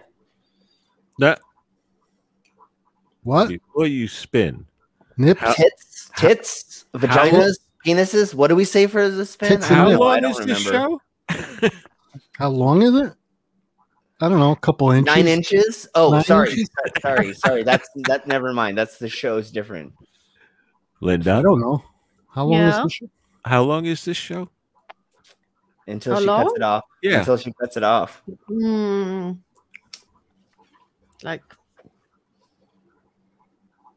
2-3 more minutes or something. I have to really try hard to get everybody to come in 2 or 3 minutes. I'll try. I can do it. Oh my. Never mind. What are we doing again? I'm nipping. Okay. Mechanical. So speaking of it making everybody come, never mind. Mechanical. Yes. Coin-operated boy? Does anybody know about the coin-operated boy? No. What? What's that? Oh, seriously, we don't know about coin-operated boy. I saw it in the chat earlier. That's a male sex toy that somebody writes a song about, and she talks about having sex with a boy that she puts coins into. So, never heard of it. Oh. Okay. Speak amongst yourselves. Let me find out what I'm talking about, and then I'll put a link. Oh my God. Okay, just talk amongst yourselves. You sound like that character in your videos now. Yeah, you sound like it's Cookie. Cookie's coming out right now. Oh my God. Talk amongst yourselves. Man, that's like heavy Bronx accent. The coin-operated sexual toy, that it just sounds like a mall dildo to me. Public dildo that everyone's used. take your wife with you. A public one. A public dildo. Well, if you have to put money in it, then that's all. A lot of girls need. No. The place I can see is in a mall. It's your behind the curtain, I hope. No. It's your personal coin-operated boy. So you buy him, and he comes in, and you just keep putting a coin in him every time you want to have sex with him. So it's your personal prostitute, is what she's speaking about. So Dresden Dolls does a song called "Coin-Operated Boy," and it's about her vibrator, but she's making a joke about it being a gentleman, but it's not really a gentleman. So is it okay? A sausage-shaped piggy bank. Exactly. Yeah, no, exactly what the innuendo is, for sure. So, anybody else have another thing about mechanical? Because that was my mechanical innuendo. Man. I love mechanical keyboards. Let's say mechanical, like the old school organs. So no, I like the old school. I like the old school keyboards. I forget the name of the most famous mechanical. Do you know the name of that mechanical keyboard? That's because I use MIDIs. I mean, well, Cherry Reds, Cherry MX, Cherry Browns. I mean, not MX. Oh, okay, Browns. Yeah. I thought those were like organs. Here's a bit of trivia. Okay. On Long Island in New York, in 1993, which is when you consider, the technology. Yeah. In 1993, the phone company retired its last electromechanical switch. It was called a Crossbar 5, and it was all mechanical, man. Yeah, I know what you're speaking about. Yeah. How big was it? It took up. It's a big box. It literally took up. About maybe 100 by 70 foot room. Oh, that's what you're speaking about. It was, and literally the switch went. It left just enough room around it so a single person could walk from aisle to aisle. Wow. And they brought in 50 people with cutters when they retired it, that at a certain minute they gave us an order to cut all the wires from that old switch. And we threw a party.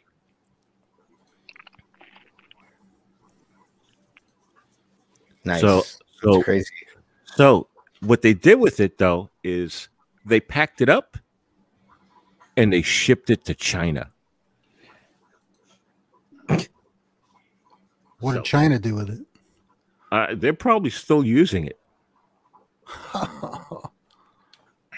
Yeah, for something else. They did the same thing with the tandem switches, which are a hybrid of electronic and electromechanical. They shipped that. Yeah, we went in and we they disassembled the machines and they shipped the one of the ones in New York City off to China. Okay. And that makes sense to me. That makes a lot of sense to me. And that switch took up the entire second floor of a building. And it was a city block was the building. So it was massive.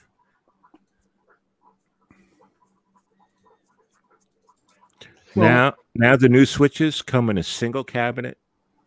These, about the size of a refrigerator, and can switch a ridiculous amount of calls per second.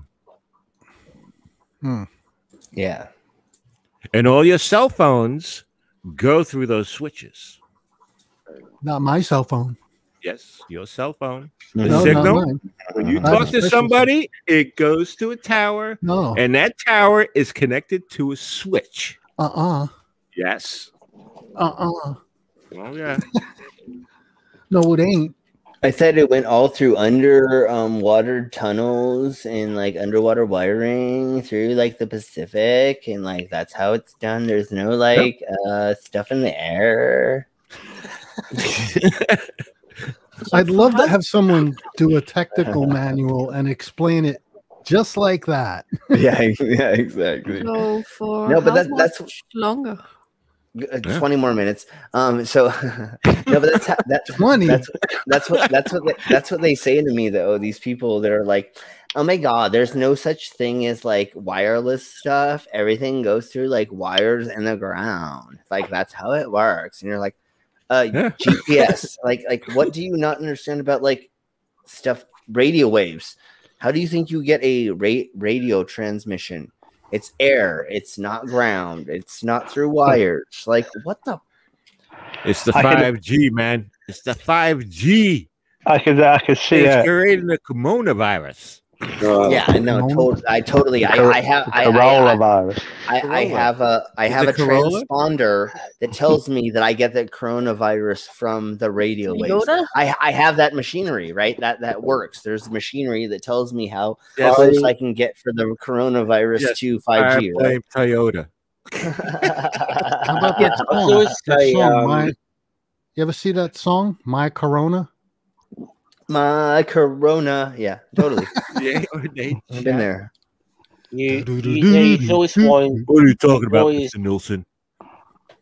The section of the wheel called Amiga Nuts Explains. Do it. I want that one. See, the most ironic book in the world would probably be Flat Earth for Dummies. Oh, I thought it was the Bible itself. Either way. Yeah. Either or. Been there, done that. Spin it. You can always Nips one more time then. Tits. I mean Sensor. Okay. Sensor.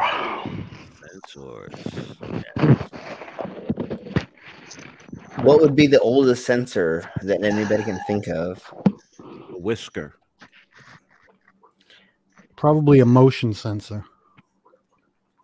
No, so there's electronic sensors that would be for the doors for supermarkets.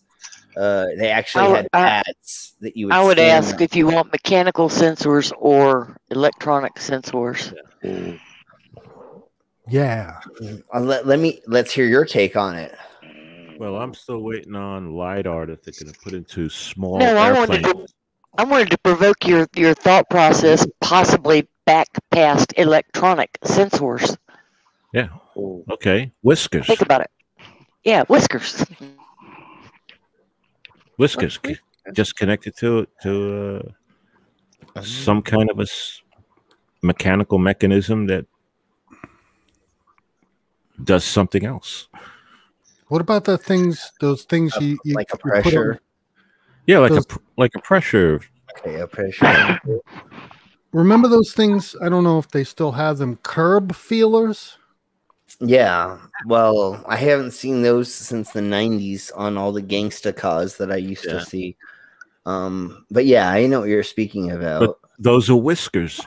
Yeah, they're whiskers. It's like a whisker, right? Yeah. Okay.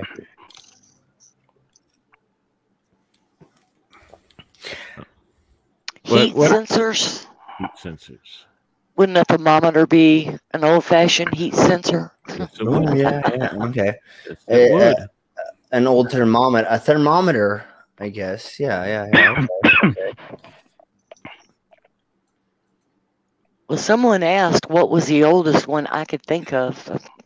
I think, I would think of something as like a whisker, because a whisker could be something as simple as a lever that engages a cog. Yeah, tripwire comes to mind, and I didn't want to bring that up because it's like war related. Well, no, but that's a good example. That's a good example. No, that is a good example. Yeah, exactly. Well, blind man's white stick is probably a sensor, isn't it? Yeah. And a blind person's cane. Isn't that what he just said? Oh, is that what you just said? Yes, but he called it a stick. Yeah, well, we call the white sticks here in the UK. Oh, yeah, okay. Oh, yeah, okay. I was trying to figure out what that was. But yeah, blind man's cane. You don't know English. I mean, I know the English. Yeah. Well, English much, Sam? No, English is my first language. That's the problem. Well, since we're going into what they used to drop in when they were on old ships, right?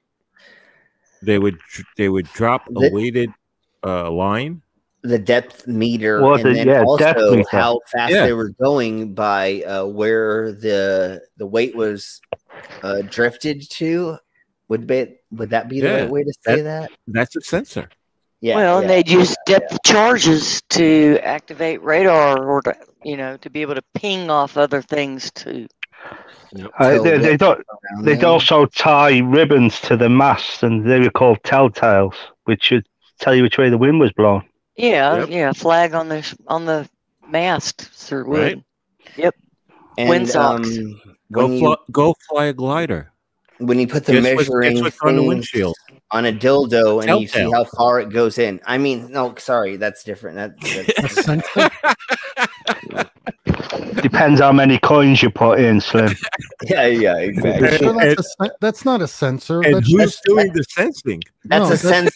Sorry, wait, hold on. That's a sensor. That's different. The sensor is different. Oh, I'm not gonna. I mean, you could sense him too, but that's anal. That's different. That's when he. Never mind. So it's a different subject again. The invention of telescopes. Yeah, sensor. Yeah. Sensor. See how much you can see upside his backside. I mean, never mind. That's for ships and a crow's nest and wrong camera. Yeah.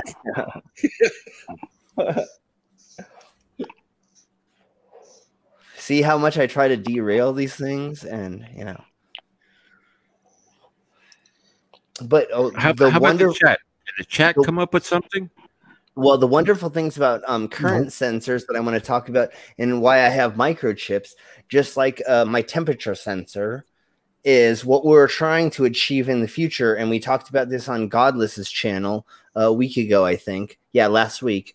Is we're trying to monitor glucose levels, heart rate, other things in the body, so that we have preemptive care, so we don't have a heart attack, or that if we're about to, we can take pills, or we can go to the doctor, or the reason that most people die is not because of what happens to them; it's because they don't treat the causes early enough. Ox came up with a good one. Or the idea that you end up, for whatever reason you end up in an ambulance, that they can instantly get your medical history up there in like a millisecond. And that was the other thing we were talking about, is if I had on my microchip, I'm asthmatic, I'm allergic to this, I'm not allergic to this. The last time I went to the doctor was here. So one of the problems we have in the Americas, and I don't know if it happens anywhere else in the world, is we have 3 medical organizations that try to pretend to work together. So if you go to a doctor at one place that's in one organization, and you go to a doctor in another organization, they don't have your medical information. So you have to sit there and tell them what you have again, right? Everybody should be hooked up together. If you go into the doctor, especially in an ambulance, like Godless was getting at, if they could scan you and see exactly your medical history, now I don't kill you. Now you survive. So your chances of survival in an emergency is 80-90% more than it would be in regular circumstances. And I love your mask there, Geo. Yeah, I remember I remember I can't remember who it was in the chat, but someone said, like, oh, I'm a diabetic. Something like that would be really handy. Yeah. Glober Mom, I believe who it was. And if it wasn't, it doesn't matter. But somebody in the chat, and there's everybody in the chat. We all have pre-existing medical conditions. I'm not going to say, because we're not spring chickens. Anybody that's listening to this and probably speak for yourself. But even if you were, even if you were, say you had a heart murmur, wouldn't you want to know that by having a device that was keeping track of your what's going on in your body, your medical conditions, and or when a change happens, because that's the thing, how a heart attack is can be preemptive. You start seeing that you have heart arrhythmia, or it starts changing, or Sam shows us that face. You want to know before you have the reaction to that, One case I want to bring up really quick before we move on is I have a friend who has heart arrhythmia. He has a heart sensor inside of his body. Every 5 minutes, a signal is sent to the cloud that is sent to his doctor, and he goes in every couple months. Oh, you're so cute, Sam. Chicken nugget cheeks. Yeah, I can see that. His data is sent into his doctor every couple minutes, right? He goes in every couple months, and they look at his chart, and they say, here's when you're having problems, and here's where you're not. The only thing that is negative in that aspect that, let's say, the right or the people that don't want their information shared don't want to know is his doctor knows every time he masturbates, when he's eating food, when he's having sex. There's a difference between masturbation and having sex. His doctor can actually tell when he's doing almost everything, because your heart does different things during different times of the day. When you're sleeping. So which is longer, the masturbation or the sex? Yeah. I will have to get my friend on here to have him tell you those results. For me, it would be sex, because I'm a dom and I go through play a lot first before I get to the end. So for me, it would be different than most normal people. But you're talking to somebody who works in the sex industry. Are you saying you're not normal, Slim? Shock horror. Yeah. I would like to say I'm not normal, but I won't say that without proof. I need people to come here and have sex in front of me so I can prove that I'm not. Who's willing? Dog. Who wants to raise their hand for that? Normal. Exactly. True. I already get lots of videos being sent to me on Discord to show that I'm not normal. So just keep sending the Discord videos. Well, normality is subjective. Exactly. So there you go. And that's the other reason why I love being on streams like this, is we're not talking about normality, and we're making... Normal is a statistic to me, and no one wants to be normal. Yeah, not anymore. And so that's what's fun about doing things like this is talking about not being normal, or just making other people who are in the audience feeling like they're not alone and feeling weird or being out there. I'm the weirdest person you'll probably meet. If not, show me that you're weirder. I would love to see that. It's... Well, to me, the norm, when people say normal, I think of flatness. I think of bland, flat nothingness. Yeah. When I think of normality. Yeah. And nobody's actually that bland. It's just you want to deny your craziness. And why not find out what you like and what you don't like? I mean, there are laws that you have to stay in between, which obviously are there for a reason. But as long as you play with consenting adults in between there, why should you not have fun? I mean, I'll dress up like Shrek if you want. Oh, it says Shrink. Never mind. I mean, I'll just do whatever as long as we're both consenting adults, or all of the whole orgy is consenting. I mean, well, there was a song that says "normal like me" or "normal like you." Yeah, I forget what the song is, but yeah, but exactly, like nothing's normal unless you normalize yourself. But why not all have fun and just try whatever until you find out what you like and don't like? I mean, it's there's no deviate from the norm. If you try something a couple times and you don't like it, then you don't like that, you know? I mean, don't put something just because you haven't tried it, and just because somebody tells you shouldn't like it. There's no reason to not like it until, you know, you put your couple fingers deep in it. You know, if your knuckles deep in it and you don't like it, then okay, I understand. But oh, that's something different, right? Well, that's what's wrong with the world, because I see normal as conforming with society. Yeah. So when you're out in the street, you see this guy with a big ZZ top beard wearing a pink, with boom, that's different. And then all of it, so, and you see more of that now. And I like diversity in people. Yeah.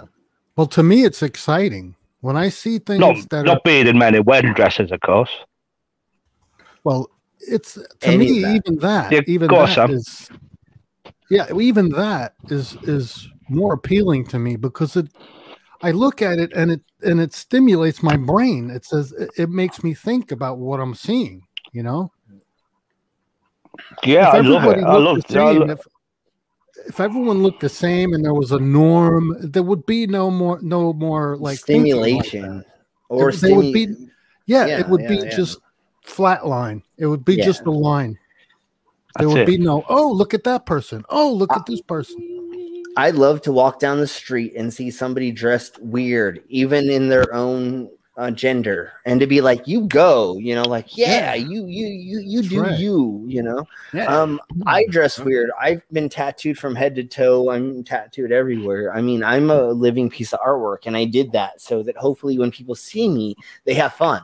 And I have people that stop me and say, can I just look at you? And can I not offend you by doing that? And I'm like, honey, I didn't do this for no reason. I totally tattooed my body for a reason and split my tongue and did everything. So please look at me. Like, I'm not going to be offended. And I want to see more difference in the world around me than the normality. And that's why I do sideshow shows. Yeah. My performance art set is to tell people to do whatever they want to do. If you want to dye your hair, if you want to get a piercing, if you want to do something that's outside the norm, that's not going to lose your job, or it's not going to make you pigeonholed to never get a job again. Please don't do that. Because I'm only stupid enough to tattoo my face to not be able to get another job in not my industry. Don't do that. But please dye your hair. Please get the piercing. Please do the thing you want to do to feel normal in society, and not normal in society to push the boundaries. Please do that, because that's how we're going to all be able to be one. As everybody has their own fetish. Everybody's into their own thing in sexuality. Why should we not all be into our own thing in society? Well, right? I agree. I think we should embrace our differences and see them as assets. Yeah. You know? Not everybody can be the same thing. Not everybody can be a president. Not everybody can be a doctor. Not everybody can be an astronaut. So we have to fill in all the gaps, right? So there has to be. Everybody can be an asshole. Exactly.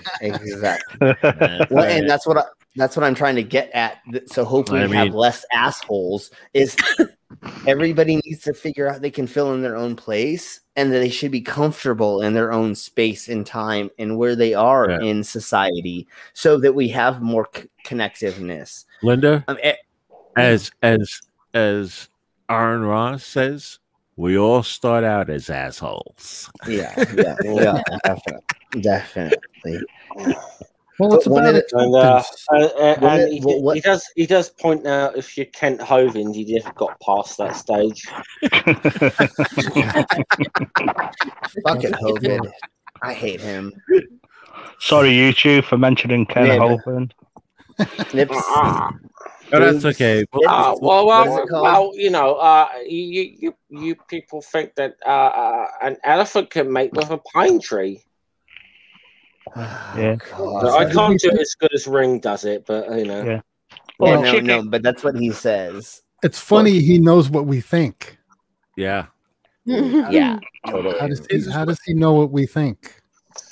It's He funny does. how Well, yeah, a whole well, class of people know what we're thinking. Well, pre-suppers, or if you want to say know what you believe. Are we Oh, going yeah, to they know- empty the they know- wheel today? What was that, Linda? Are we going to empty the wheel today? Yeah, do it. Empty. Empty your. I want to empty it. Let's do one more, shall we? Yeah. I'm going to jump after one more, I think. But Johnny Five. There we go. Finally. Hey. I've been waiting for this. hey, Johnny Five alive. Who's been waiting for this? Who's been with hey, laser lips. Your mama was a snow blower. Yeah. I like those snowballs. Speaking of snow blowing, did you see that? What was that? The snow will be blowing right now. Blow that up. Blow that up, Linda. Huh? Oh, look at that. That's very snowy. Snowy. Oh, that is so. Yeah, well, what you missed was just as you were talking about blowing snow, a great big gust came through and it was just a whiteout. Wow. You can look go at back that to what you were doing. Johnny, high five. That's live? That's alive. That's live. Yeah, That's live. that's Sandy's backyard. Yes. Well, that's my Nice. driveway. Yeah, Nice. front yard. The one must be where nice her to dog quiet. keeps on trying to kill her. Yep, Good dog. exactly. Hang on, my dogs are being so rambunctious. I gotta find out what they're doing. 25. Give me a minute. Johnny 5 was a line of robots called Saint. Does anyone know what Saint stood for? Oh. Something- No, not off the top of my head. No. I remember it in the movie, though, yeah. Strategic Artificially Intelligent Nuclear Transport. Oh, Oh yeah, that's right. They were Oh. constructed to be able to move Yeah. highly dangerous objects. Yeah, I remember that now. They were military robots for sure. Yep. That was Yep. the Yeah. purpose. But Hello. I can't remember in the film what because it was Steve Guttenberg's character that designed the robot. He said he had another purpose in mind, but I can't remember what it was for. He Yeah. wanted to be for training purposes, not for actual use for anything military, just training. And then it turned into that, and then he was freaking out about it, and then it got shocked, and then it became sentient, and then it had feelings. Oh. How did I? Yeah. How did And then I thought there was a third one, but there wasn't. But there was There the wasn't, no. screen. No, the screen play was written for it. But the problem was that he had actually become a citizen, and he was going to become a citizen and become a celebrity in the next movie, and the Americans wouldn't let him become a citizen. So the third movie was shot down.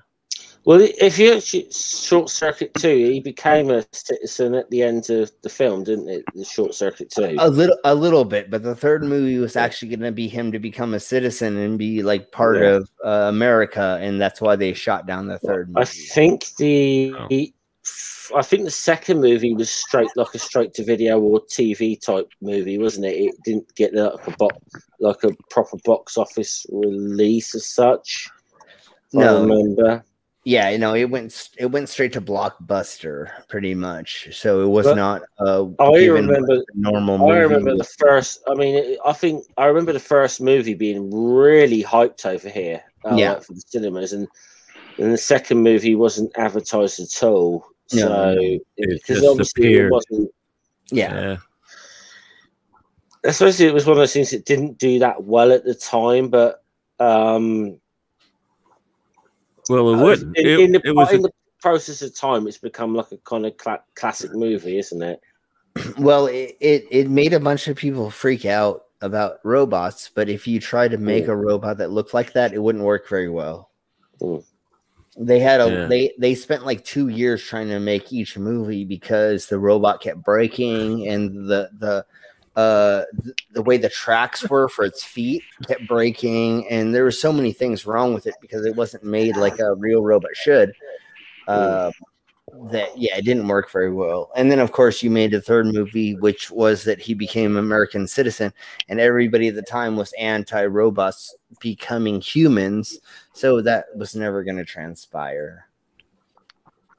Yeah, I'm looking at I looked up the "Do You Love Me" Boston Dynamics thing, and I scrolled down a little bit, and there's a thing for couple reacts to Boston Dynamics "Do You Love Me," and in the thumbnail, it has the couple looking at it, and they plastered "We're scared." It's so stupid. It's just the machine dancing. It's just robots dancing. They program them to do that. What's so scary about that? I don't know, but there's a psychology behind it. To me, it's very creepy. I understand that, but to me, it just creeps me out when I see it. It looks, but they pre-programmed that to happen. There's nothing scary about programming something to happen. No, I'm not saying I'm scared. Yeah, no, I get you for sure. But the people who are reacting to this, they are acting like they're scared, and it's nothing to be scared about. Well, I'm not scared. I would actually got to say, because one of the things in Short Circuit, I would actually love for 3 robots like that to be reprogrammed to act like the Three Stooges. Oh, I forgot about that. He sees the television. Oh, he watches the television program, right? He's watching the Three Stooges on TV or whatever. And then he makes them. And then he like disables the other 3 robots, and then like reprograms them to act like the Three Stooges. Yeah, that's right. I forgot about that. They're poking each other in the eyes and slapping each other in the head. Yeah, they were. Hey, wise guy. You know. Why I oughta, that stuff. Yeah. Well, see, that's the funny thing.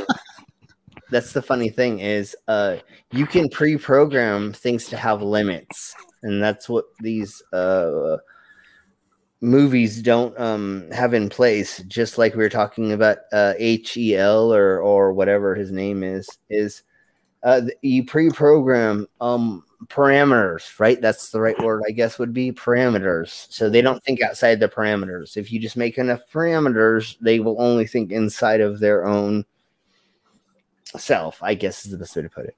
Spin. I can understand Sam's take on it though, with the creepiness. Because you're watching. Oh boy. Oh dear. Forget my take. T1000. T1000.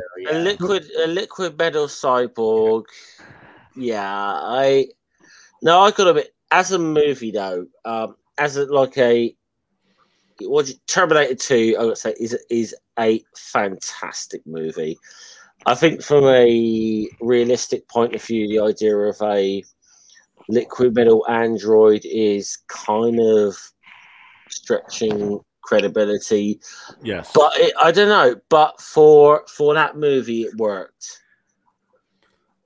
Yeah, well, there's no.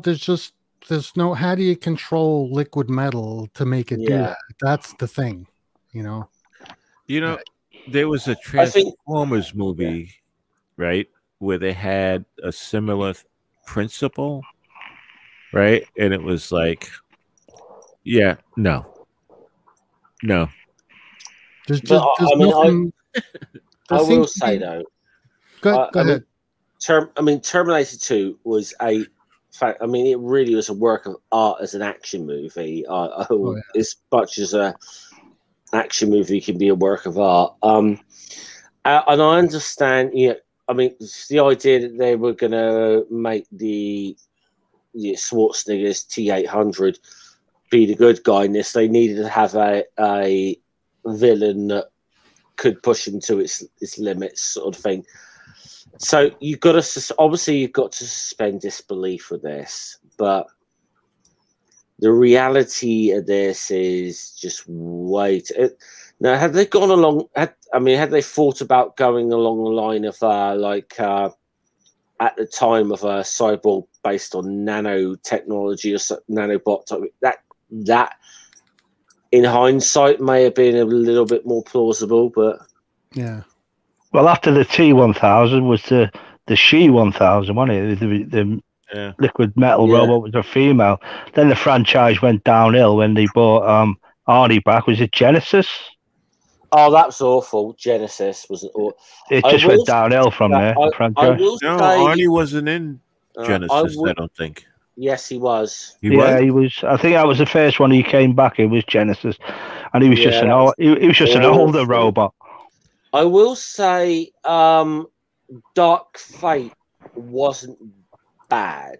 The last one they did, Terminator Dark, which I think kind of tried to reboot the timeline a bit from. So it basically kind of goes from Terminator 2. So it's kind of a reboot of the timeline. There's still issues with it, but still a lot of issues with it. But it is possibly the best. It's the best one in the franchise since Terminator 2. But I will say that isn't necessarily saying too much. But I think Dark Fate wasn't bad. It was it was doing what it could to repair a lot of damage, but there was still a lot of issues I had with it.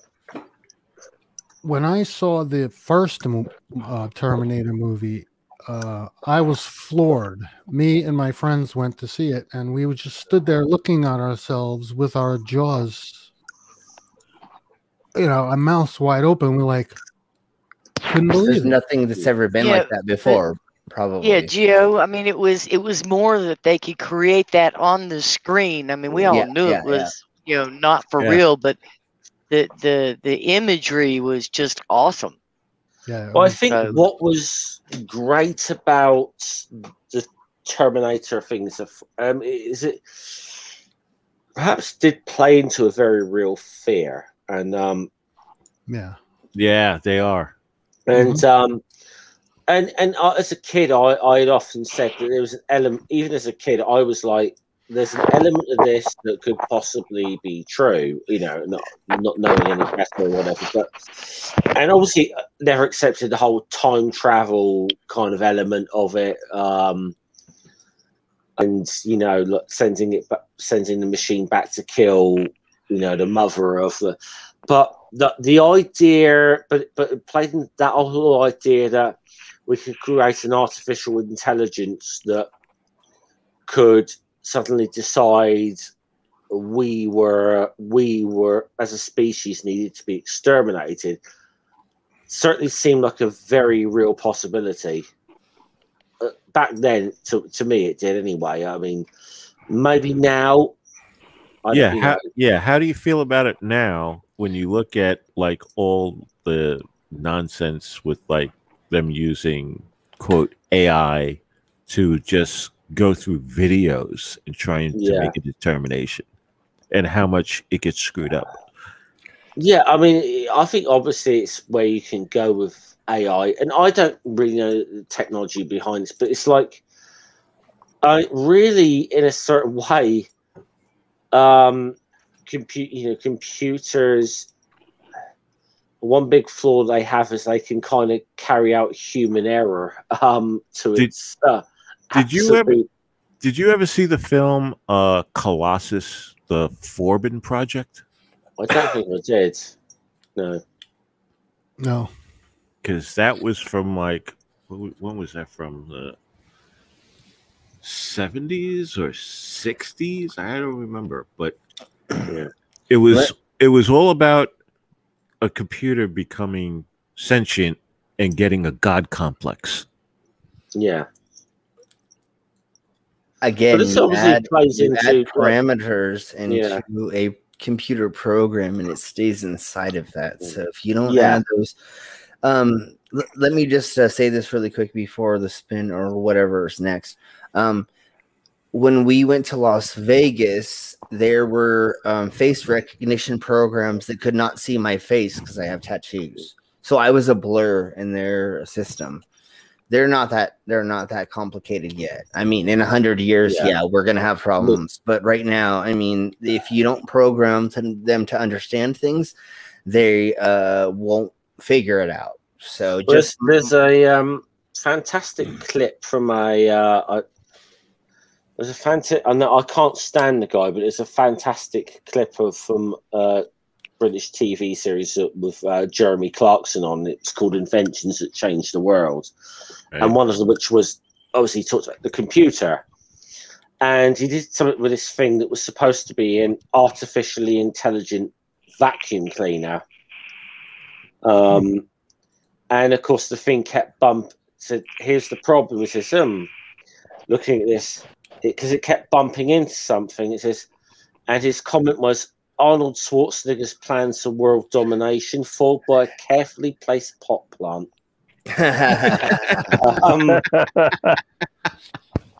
Figures, right? Yeah, but that's about as scary as it gets right now, you know. But now compare back then to what you could buy today in a Roomba. It learns its environment every time you run it. Yeah. So it definitely plays into that question, is that can we create an artificial intelligence to the point that it would become sentient, self-aware, and maybe decide that we're not the best thing to have around? No, because what you do is you program parameters. Oh, sorry, what? Oh, I can't hear that. What you would do is you would set the parameters so that hold on. Can't hear you. Can't really hear you, Slim. Say that. Yeah, something going on with your mic there, mate.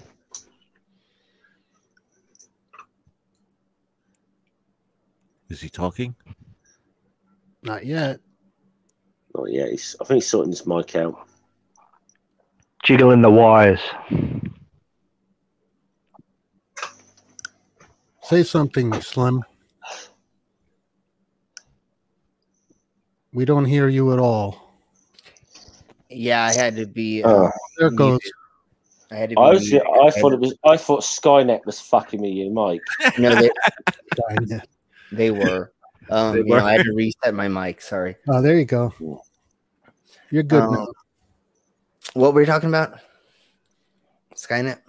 Yeah, well, could we build an artificial intelligence that could become sentient and self-aware, and you know that hypothetical question, you know? So what you do is you set parameters when you're making a program, and with AI, you set parameters to the AI to what it's going to look at and how to understand and which data to process. If you tell it to not take away the human race, it will find a way around that. So you just have to make it not take away us. I mean, that's all it is. You set the parameters to say, protect this species, just like in Terminator, but you say the whole species instead. You know, that's the whole thing behind, like, you know, the paperclip dilemma. How programming a robot to, as its main goal is to make paperclips, how it will find all different ways, and it will literally crash the entire economy to make paperclips. It'll find ways to do things like hack bank accounts so it could gain more money, how to reroute, you know, shipping so that it can gain the resources. It'll end up on its own right? Directing humans to build plants to make more paper clips. Yeah. So the parameters of what you set it to be inside of, that's what it will sit inside of. So if you tell it to just do that, it's going to use the available resources to get its job done, regardless of what the cost is. Yes. True. But if you make the parameters say that I need you to make economy still be viable, you need to make human, these certain things be in the parameters, then they're going to sit inside of it. They're going to start warning you. Maybe at one point in time, there may be a robot that says, you know, if we take you out, then we're going to be better. And you go, no. Make sure that you find out how to make that not work. How to Stop. Okay, I'm an old programmer, and as long as humans are programming it, it's gonna have bugs, and it's gonna have holes, and it's gonna have flaws, and it's gonna have unexpected results. So as long as we're in charge, we're screwed. This is the thing with computers in the whole sense that because effectively they just effectively, to put it simply, they basically just run mathematical equations.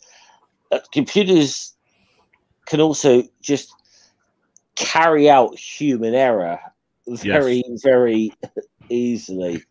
That is kind of what they do as well. Because we're fallible. Yeah. You look at which I think is kind of what Sandy was getting to. Yeah. That was my point.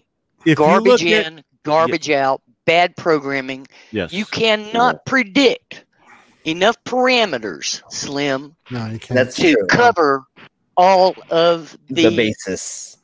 You can't do it. And a computer could, and if a computer could do it, guess what? We all become irrelevant. Yeah, I get you. You know, I remember one night trying to figure out a problem as to why a single customer's phone features didn't work. All right. And I got on with technical support, the people who built the machines, all right? And they basically told me that it was a unique problem. And I asked them, you know, just off the top of my head, didn't you guys test it? And they said, no, it's not cost effective to fully test their product, all right? Because the amount of time and money it would take to test every possible conflict in the programming would just be, you know, they would have to charge so much that they couldn't sell the product. Yeah, now that you all speak of that, and now you know why I left corporate American programming. Yeah, now that you speak about that, nowadays nobody tests everything. They let the consumer tell them what's wrong with their product. I don't want to derail this conversation, but I just saw Linda flashing up the 10-minute warnings. So, do we want to get one more spin in before we call it a night? Sure. All right. Here we go. Nips it is. Nips. I got nips. Exoskeleton. Oh, we're back to Terminator. No, they're using exoskeletons for paraplegics so that they can walk. Yeah. Right? They're using exoskeletons experimentally now for certain jobs that give workers the ability to lift great weights. Pounds instead of definitely. They, people that work in warehouses are able to move products now that are hundreds of pounds instead of just 10. Right, much more efficiently. They're using exoskeletons in. I saw them doing a trial of an exoskeleton in Japan for home health workers, so that they could lift their patients. You know, move them around. Yeah, when you're working with elderly patients and carry them up the stairs and shit. Yep. Yeah, you're trying to roll somebody over. You're trying to help them go to the restroom or whatever. Now they're able to move them around or help them move around. Yeah, definitely. Exoskeletons are becoming a very viable thing, and they're not like the internal; they're the external skeleton. Yeah. Just like an insect would be, or a lobster, or crab or whatever. They're using the external strength. So instead of them brunting the force of hundreds of pounds, these things are now taking over proportionately the weight, so they're able to move them around. Right, and when the xenomorphs come, we'll have the technology perfected so we can kick their butt like Ripley. Yeah, exactly. Fucking right. The power loader from Aliens. I want that so bad. And from what we've been able to come up with so far, they won't be these huge yellow structures like they had in Aliens. There actually will be fit form to our body. The military, at least the U.S. military, to the best of my knowledge, is using these certain exoskeletons for the back, hips, and legs, where they're letting the army pick up 200 pounds, I believe, and taking them half a mile or something like that before the battery runs dead or something like that. Oh, so they got dogs. Remember, Boston Dynamics made dog. Yeah, no, right? No, that could go for miles because it's driven by a gas engine. Yeah, so they have it's the four-legged robot, and you can put that on. And the military, if you watch the videos, they actually try to push it over with weight on its back, and it's actually able to stabilize itself and still run very, very far. So in the future, in the next 10 years, war is going to be very fucking insane. That's all I got to say. Well, when I was in the Army, I was in tanks. I was in the service, and we had to load a lot of ammunition, very heavy rounds, huge rounds, large. Yeah. And if we had exoskeletons, we could have performed those tasks very quickly and drastically cut down the amount of time needed just to prepare a tank. Yeah. So, Linda. Mm-hmm. Linda. Yes. Die, älska dig. Okay. Just imagine if I had an exoskeleton penis. I mean, never mind. Sorry, that's a different show. That's later. We'll talk about that another time. That was the thing. Would you paint it Iron Man color, Slim? Yeah. Wait, what, Linda? That was the Danish lesson of the day. The exoskeleton penis? No. Die, älska dig. Die, älska dig? Yeah. I have no idea what that means. So that means we're done for today. We're done. No. Who's Elska? And why does she have to die? Okay. How did I do? How did I do, Linda? Good. Love you all. What does it mean? I love you. I love you. Aww. Now, how do you say it again? Die, älska dig. Why do you say die twice, though? But it's not real. Jeg älskar dig. Oh, jeg älskar dig. Okay. Means I love you? Yep. Mm-hmm. Jeg älskar dig? Yep. Jeg älskar dig means I love you. Yeah. Now there'll be a test next week, so make sure you've taken notes. all the kinks we talked about will be on the test. Yeah, we'll be what do they call that? When people they question you. I'll just say, if you actually read this in English, it says you think it says "jeg älskar dig," but not. Hence the differences of in pronunciation there. Yeah. It's not pronounced the way it's written. Exactly. Yes, it is. Wow. It is the way that I read it is. Let me tie you up and spank you. It's written in Danish. It's written in Danish. So silent J. Just because the alphabet looks familiar does not mean it's the same language. If it's the alphabet, if it's a silent J, it would still say egg if you pronounced it as we would pronounce it. But let's ask Linda. Hey, Julie. She put it in the live chat, but how do you pronounce it? Jeg elsker dig. Say it slower. Oh yeah. All right, Linda, I'm going to put something in the. I'm going to put something in the live chat. Do you want to translate it? Just put it in there. Yeah. What does that say? A bit of tea in Danish. There you go. Oh, so cute. All right. You should have put "I elsker die" on the end of it, Jeff. Well, Linda already put that in the chat, so. I got something to slide in, but that's for some other time. That's for the Discord. That's for later. Yay, Julie! God's watching, Slim. Don't forget. Yeah. Well, you gotta impress him, right? If he's watching or it's watching, then you gotta impress him or it. So make sure there's an orgy because it wants to watch. That has to be a him.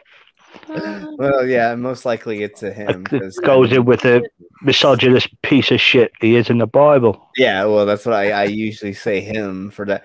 Because I did get molested in Christian school by a male, so I wouldn't say it was a male. Wow. Yeah, I know. I had to bring it that dark at the end. I'm sorry. No, I mean, that's every time I hear that, it's like, why do I constantly hear that? What's going on? Well, and what's really funny in the Americas right now is the right wing is saying that the leftists are those ones. And it's like, no, I only got molested in Christian school. Like, it wasn't by anybody else. It was the religious. So, yeah, no, that's why I look like this. Yeah, exactly. Nips. Wait, I'm dying here. All right. I'll show you my nips. There you go. I'm fairly certain we've gone past our 10-minute warning. To be honest, I will have to bounce after this one, to be honest. So okay, well, we're almost done the show anyway. Drones. Yes, they do exist. Yes, they do. Well, if you carry a mobile phone, aren't we all technically a drone? Yeah, exactly. But we shouldn't use them in warfare. Yeah, we shouldn't. Yeah, we shouldn't be attacking people with them. That's right. Pinky swear, amiga nuts. 2 of them. Yeah, 2 of them. I mean, it's just like the whole reason why war is so bad is because it's the worst that humans can do to other humans. Yeah. All right. And if you take away, all right, that I don't know what the word is, but the horror of it. Yeah, if you take away the horror of it and sterilize it by using a drone, right? Then there's literally no limit. It makes to when it too somebody easy. Yes. Yeah. Exactly. Yeah, it makes it way too easy.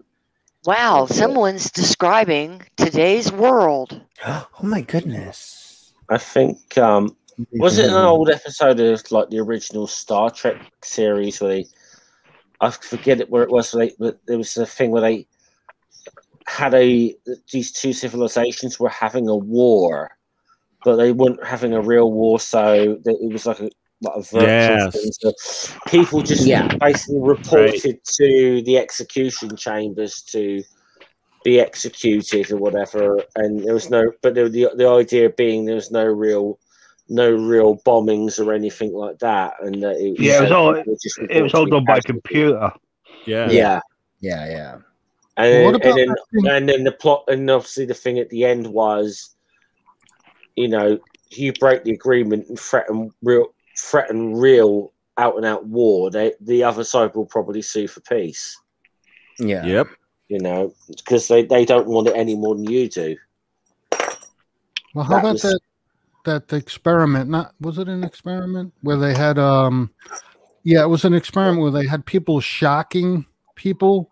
Yeah. Oh yeah. And they said, okay, it's at level 2, and they kept at level 3, and they said, okay, ask him a question. If he doesn't answer it correctly, shock him harder. And they just the shocks kept getting incrementally more powerful, and some people didn't care. They just would hit the button, and it was just like, so what? Well, they weren't able to see the other people either. So feel that in a certain way that I mean, the drones are now becoming very much a part of warfare that we can't ignore. Yeah. And I do kind of wonder if there is a certain desensitization element where yes. Effectively, it's becoming like playing a video game. Only the casualties are real. I don't, you know, it's something I do wonder about.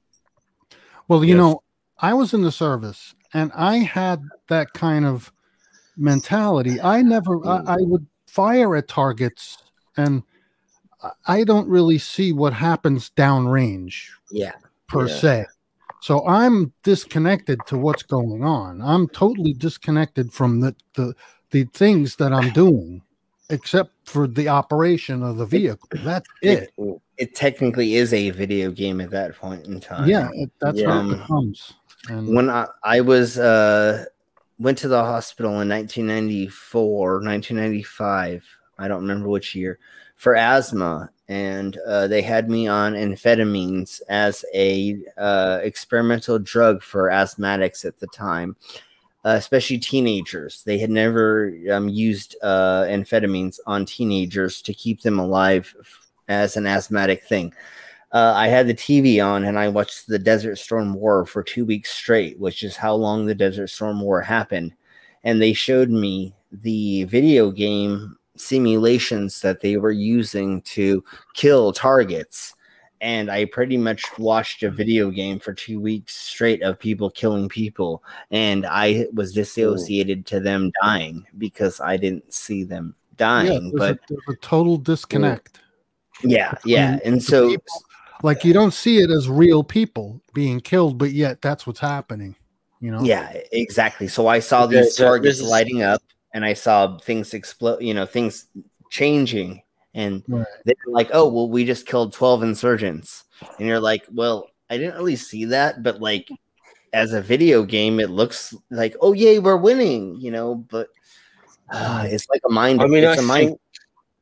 You can see it from like, even like certain things, smart weapons, or, you know, like strikes, some airstrikes in general, that there can be a certain disassociation or desensitization. When it's probably a little bit different if you're on the ground and you got to look people in the eyes when you got to actually shoot a gun at them. I've been in a lot of gang fights and street fights, and it's a lot harder to do that in real life than it is in a video game, for sure. Yeah. So what you're getting at, that's what you're getting at, is what it's a scary. I mean, it's a scary prospect. But unfortunately, I think we've got to a certain point where it is a fact of life now.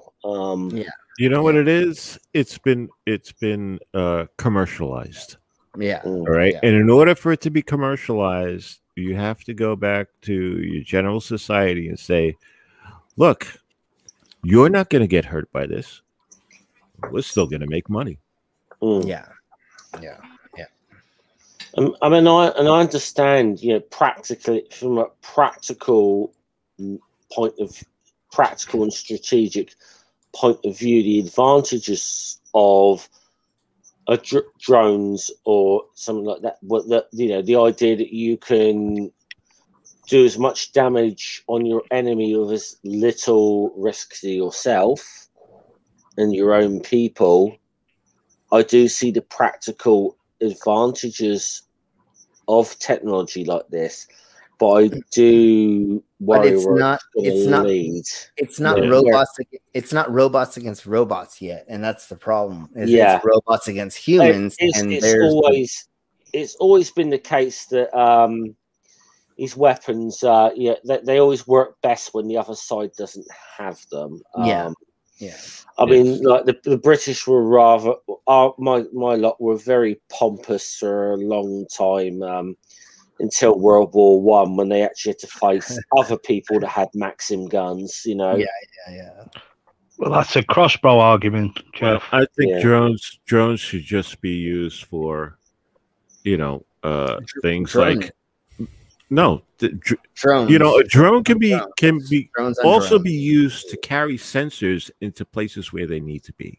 All right. Yeah. Okay. Yeah. I think it's more but I think at this point it's more. I think we can all agree that it would be better if they weren't used. But I think the cat's out of the bag with them now. It's very difficult to, and sooner or later, because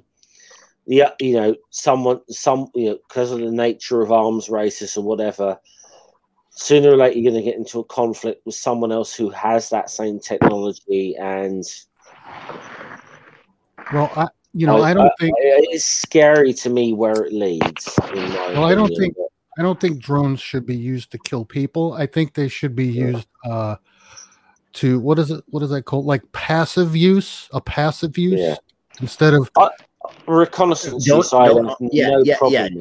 Don't arm them, but make them recorders.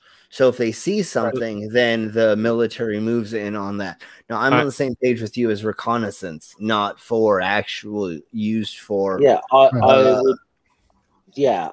would absolutely agree with that. The problem is, as I say. You look at what drones are being used for now. To me is like right now, can you put the toothpaste back in the tube? Is the problem? Well, no, you can't. Nope. But the thing is, though, we can say, all right, put restrictions on it and say, you know what, you want to use a drone? Yeah, you can use a drone. Use it for agriculture. All right. Not for military sources or military reasons. Right.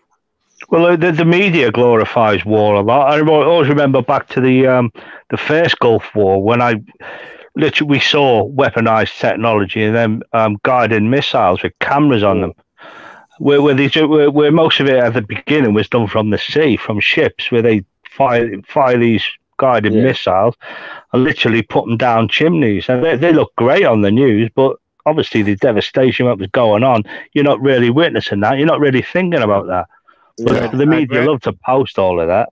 I'd rather see drones being used for, doing things like doing aerial surveys, all right, where they can use it in agriculture and actually have a real benefit from it, all right, or doing it for like putting sensors on a drone and flying it in avalanche areas, all right. Yeah. I think of drones as they should be used for the benefit of mankind, of humanity. Yes. Yeah, totally. Yeah, I don't think they should be used. I think we all agree that it takes the UN or people or nations to be able to start working on the rhetoric. And it not only needs the UN to draw up resolutions or whatever, it actually needs to enforce them.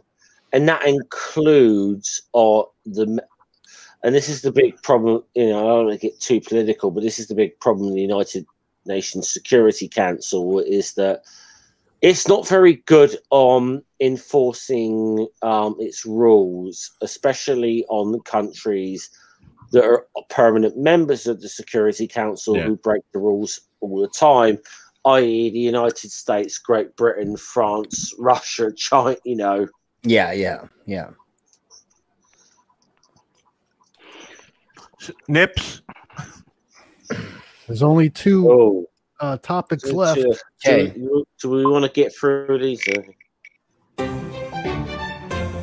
Gadget. Well, we basically covered that with GeoSam, haven't we? Yeah. Go, gadget helicopter. I would like a middle finger that went really, really far up for all the people that voted for Trump.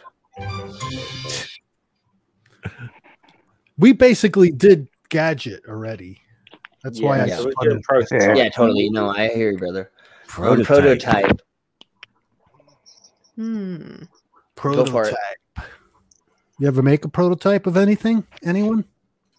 I want a I made a prototype electric motorcycle that's capable of going 400 to 500 miles on a single charge. Friend in 2015, friend of mine and I, we decided, because we realised it was the 30th anniversary of Back to the Future 2, so we were going to come up with a prototype of a hoverboard. Unfortunately, we didn't get much further than a beer tray and a hairdryer, but so it didn't really work out. But we tried. A hairdryer. Wow. Yeah, because gravity is a thing. Yeah. So, but it was, the idea was there, Hey, can we get a flat earther to build us a hoverboard since they don't believe in gravity? Totally. They should be able to do it. They should be. Well, Nathan Thompson's halfway there on that little electric skateboard he goes around now. So, but it's a skateboard. Yeah, we want a real hoverboard. So in 1992, my stepfather and I came up with a step pad mobile pet door opener for your back door or for whatever door. And when they would step on the pad, it would be a sensor and it would open up the door. And as they walked past it, the second time that the last time the sensor got tripped, it would wait 20 seconds to close the door. And if anything went inside of the door while that was closing, it would actually re-rise. So we had motion sensors and pad sensors that we had hooked up and made work. I won, obviously, the I would use a hinge door with a locking mechanism. Yeah, well, this was 1992, so this was just a prototype for something that we had come up with. After I won the science fair, a year later, we went to go patent it, and Petco had already patented my design. So they somehow saw the newscast of them talking about my design, and whatevers. But that was my prototype that I came up with my stepdad at 14 years old, I think I was. Go, Julie, go.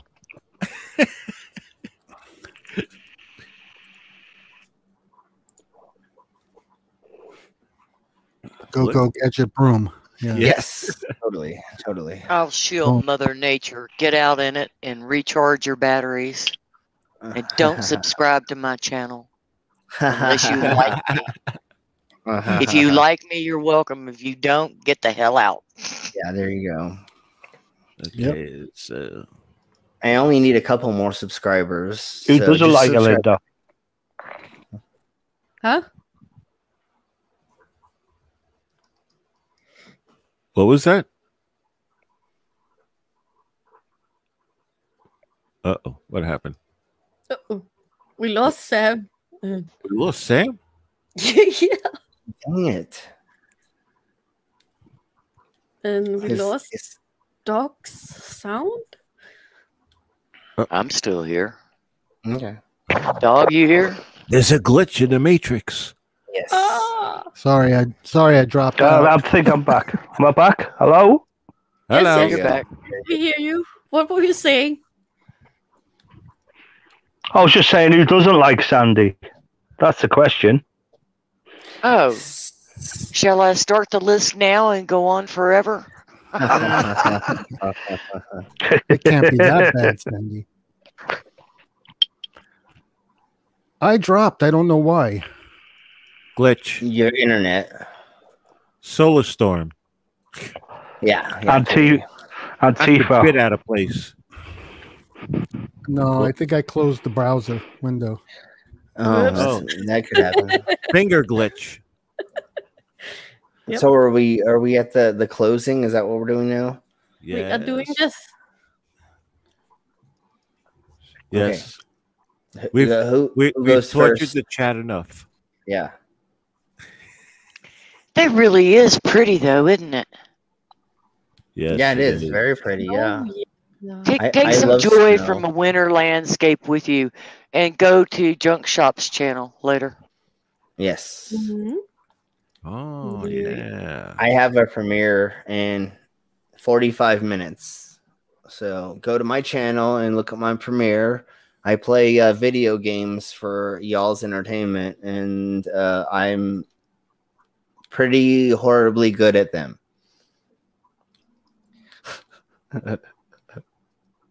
I got snow too. Ooh. I can't show you. If you look out my window, the reason it's so white outside is because there's snow all around. So that's why it's so bright outside, is because of all the snow. Well, It's I'm snowing just here in hiding. Colorado. I'm just hiding the mess that's my office. So Why do you think my camera's focused so far upwards? Is because there's so much mess behind me.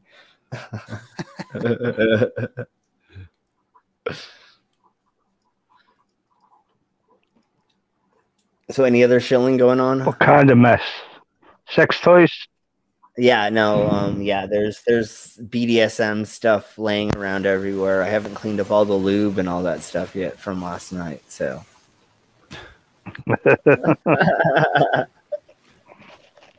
Ooh, good luck. Oh, yeah. Ooh, awesome. Great show, guys. Yes. Yeah. Thanks everyone for coming on.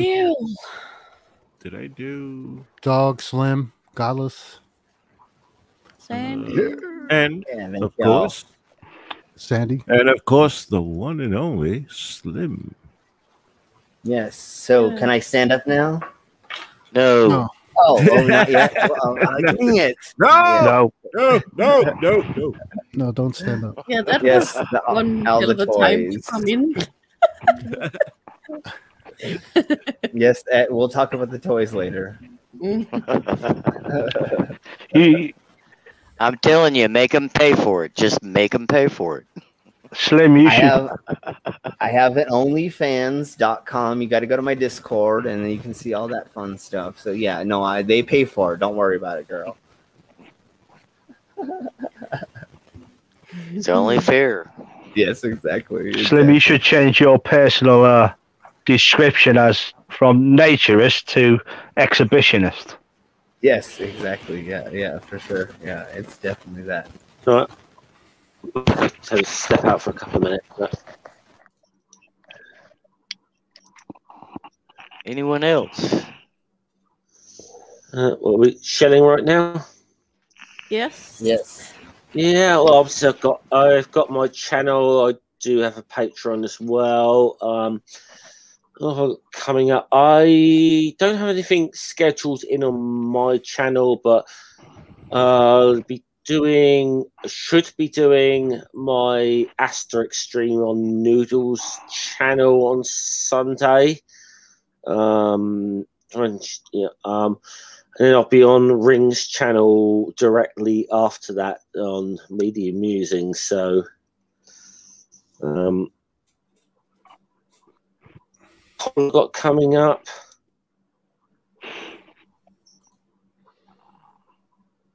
Coming up. What's coming up? I'm coming up. Oh, sorry. Never mind. I got the stuff for you. Hey, we'll be playing secular D&D. Me. I love D&D, and secular makes it even more kinkier. Yeah, we're 42. Yeah, it rings criminally undersubbed, so I'll say that. What about Noodle? Sub to ring. Noodle as well. We're going to ring to 200 and get Noodle to 100. Yeah, so get me to 200 first. I'm not that far away. Everybody sub to everybody, and we'll just have a big orgy of subs. Just a sub orgy. I think I need like 8 subs or something. 8? We got to do that because a rising tide lifts all ships, doesn't it? So no, 7 actually. 7? 7 away. We'll get there. Ox, could you handle that, please? All they need is 7. Yeah, get on that. And keep me out of it.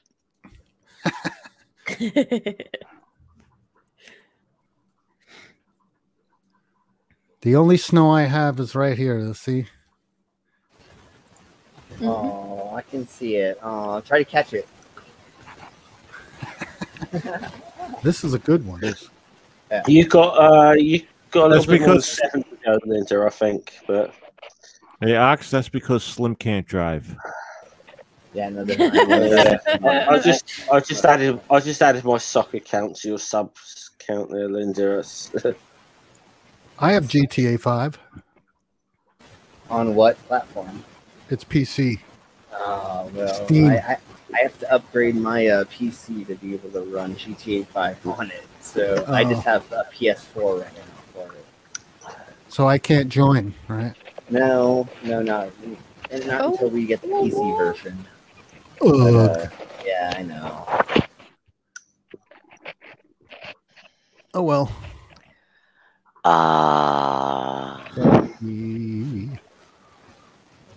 What, Sandy? Oh. Okay. Time to go. All right. Well, night, y'all, or morning, or afternoon, or whatever it is for whoever it is. Thanks for being here. Yes, thank you all for coming. Again and again and again. Yeah, great to have all you guys in the side chat participating with us. Yes. We love it. We love it. Yes. And we will see you next Thursday. Yes. Same time and same channel. Thanks, guys. All right. Bye-bye. Bye. Okay, bye-bye. Bye-bye now.